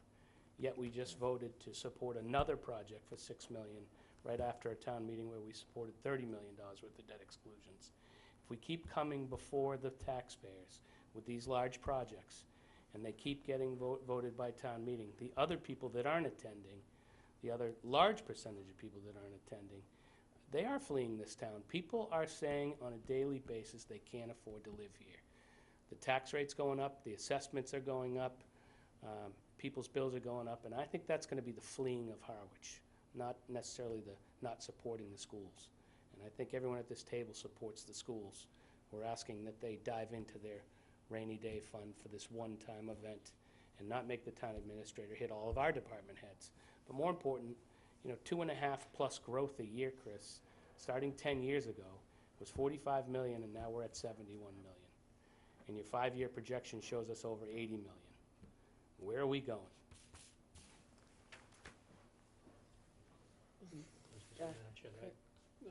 That was my report. I kind of focused on that because I thought that would generate some discussion, so I have nothing for you. else. In addition. And you were right. Thank you. Don, do I? Yeah. Still. Yeah, one comment, too, to riff off of what Michael was saying. I mean, I've been involved with affordable housing for 20 years, and it worries me that we're trying to build affordable housing at a point, and that was exactly why I didn't want to accept the extra 2% without knowing what it was, you know, for the rooms tax, what it was, and use it more effectively to stabilize taxes rather than as an opportunity to increase services. It gets to a point where you're building affordable housing and nobody's going to be able to live in it because they can't afford to operate in the affordable housing by paying their taxes and living in the community. I mean, that's a conundrum we have to think about. But overall, my recollection is, irrespective of this, that we voted to send over the budget with $350,000 less on it for FinCom to start discussing. Is that not right? Mm-hmm. So this could be a starting point, but we're not adopting this necessarily. We've already sent them that. We've said take $350,000 out of it. Well, I think we also need to have school back in front of us, and we're going to have to figure out 318 or 325 because both agendas are looking pretty hefty at this point. But as they come in, Madam Chair, I just want everybody to know, another thing that I would like the community to know, because this is a chicken or an egg argument, the school did not talk about laying off teachers because they were driven by us telling them they couldn't have them. The school enrollment is not as high as it started out like 6 years ago. That's kind of, and I made a comment about it, apparently went over everybody's heads. If you're cranking out widgets in a factory and you're putting too many of them out there, then eventually you would readjust your workforce to put the number of widgets that you can sell out there. And in this instance, it's kids. I've got one in the school system myself. I have no interest in making it unstable or something that's not a good place to go or get a good education, but you have to align your resources with what the demand for the resources are. And the current reality is, Richard's right. At this point, I believe the demographic is that 50% of our community is 60 years old or older, and it's going up. Chatham and Orleans already have 50% over 65. The point that I'm trying to make is relative to the school system, they got to realign what they're doing. I know that Tech is having problems filling their classrooms because a lot of the high schools in the community, which used to have, or districts used to have a step-up day for them to experience that, are worried that the kids are going to wind up escaping to go to the tech school. It's actually at a point now where everybody's enrollment is going down. I believe that they can operate as one of the finest school systems we have in the southeast of Massachusetts. We just have to have that kind of discussion. Everybody needs to share in this. It can't go up 37.8 for us and 33.3 for them over a 6-year period. It isn't sustainable. Everybody's making excuses about how, well, this is valuable and we borrowed that. But I think Michael's right. I mean, when you start including things and giving 180 or 200 people the opportunity to spend money or on a debt exclusion and then go out to the ballot saying, oh, we really need this. At some point or another, these are all getting lathered onto the taxes that everybody gets delivered. Let me repeat again, ad nauseum here, the $24 million that we were supposed to bond, we got authorization for the sewering that has to do with East Harwich and Chatham, has not hit anybody's bill yet. The numbers I'm giving you are frightening enough when they actually start including things that we've authorized, even without authorizing anything more at this town meeting, but we're asking, they're going to go up even more for debt service. So, I mean, at some point or another, I'm pretty sure the people sent us here to get as much as they can for as little as they can reasonably get it for. I mean, it's a pretty simple mission statement. And we're way beyond that. We're pretty much just getting as much as we can. There's got to get back to a balance somewhere, as much as we can for what we can afford. On the other hand, Madam Chair, just to wrap this up. Please. You know, I think we're moving what we, according to our expectation. Last week we asked Chris to come back and make some suggestions. He made some suggestions. We like some, we don't like others. We sent it to the Finance, we sent it to the Finance Committee. We need now to invite Monomoy in. And so we've had a long discussion, but on the other hand, we're going through the proper steps. So I think we can close this off and bring him back and do it. But I'm not as interested in a defense when they come in as us being on the same team. Yeah, let's just have the discussion and figure out where we're going from here, so. Selectmen's report. Oh, Larry, were you gonna talk about? Chris, did you have more? No. No, I concluded mine. What are you trying to do?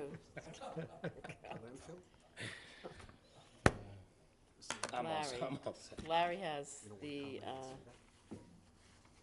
the solar panel I do, and I don't know operation what I did with it. report. Hang on, just a second.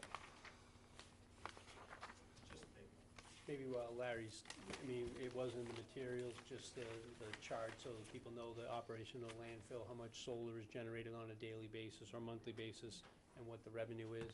For some That reason, I material is managed to, included in there. yeah, I actually put out some other things, but, and now I've managed to lose it. Hang on just one second. We can put it on next time. No. Put it on the 21st. Yeah. We'll sleep over that night. Don, will you Well, while hand you out- look for that, Don, I'll go to Ed. Ed, you have Go anything? ahead. Don, it's one thing for Larry. I got it. Oh, Go ahead. he's got it. Go ahead. I'm going to keep mine really, really short because I was asked a few weeks ago to get the solar data, and I got that from Liz Argo, and as Chris mentioned, I included that in the packet. Chris, I do have a question regarding this. is when it says net benefit, how's that recognized in the town? Is that a reduction in what we pay for electrical services, or? No, actually, the way it was done is we receive a check on a roughly a monthly basis, I believe. That's what I from thought. So CVAC. where does that show up in the budget then, as revenue? We have it source? under revenue, and it says CVAC. Okay, I missed that. I looked for it, but I didn't point that out. Okay. The only other comment I'd make is, for you and anyone interested, is you go to their CVAC site, it's cvacinc.org, and click on production reports. You can pull out this report yourself on the website and have it updated. And there's also one for, you click on Harwich landfill and get the information. The other thing that's kind of interesting, on that same website, you can scroll down and you can look on the right-hand column. You can look at daily PV system production. In other words, the system, and so you can pull that up and you can see it at night. The line's flat and it goes up during the daytime, but it does show you each day. You can look at it, and if you any question whether it's operation or not, you can see that. I'll just point out for people that are looking at this, since 2015 to 2018, our net benefit has been 1.4, a little under $1.5 million. So it's been a good thing, the revenue in the town. Michael? No. Ed? Yeah, just a reminder that on Saturday the 23rd at 7 o'clock at the Harwich Cultural Center, the Cranberry Festival will be hosting a concert. Greg Greenway and Reggie Harris are two singer-songwriters that grew up together in Virginia, and their concert is sort of a conversation in concert form on tolerance and racial justice in America. It's a very, very thought-provoking concert, as well as enjoyable, because they're both incredibly good performers. Thank you, Ed. Don? I'm going to hold my comments till next meeting. No, just kidding. Nothing? Nothing. Okay. So I just want to remind everybody that the library is closed this Wednesday, 3/13, for the generator installation. I also want to congratulate the South Harwich Meeting House staff and for a fantastic Celtic Crossroads evening. The talent was amazing. The young kids, Mike Ford's children, crazy great, amazing. So, and Judy Ford and everybody involved has done such an amazing job there. The building is absolutely stunning, and the music was amazing. So, thank you. Can I get a motion? Motion to adjourn.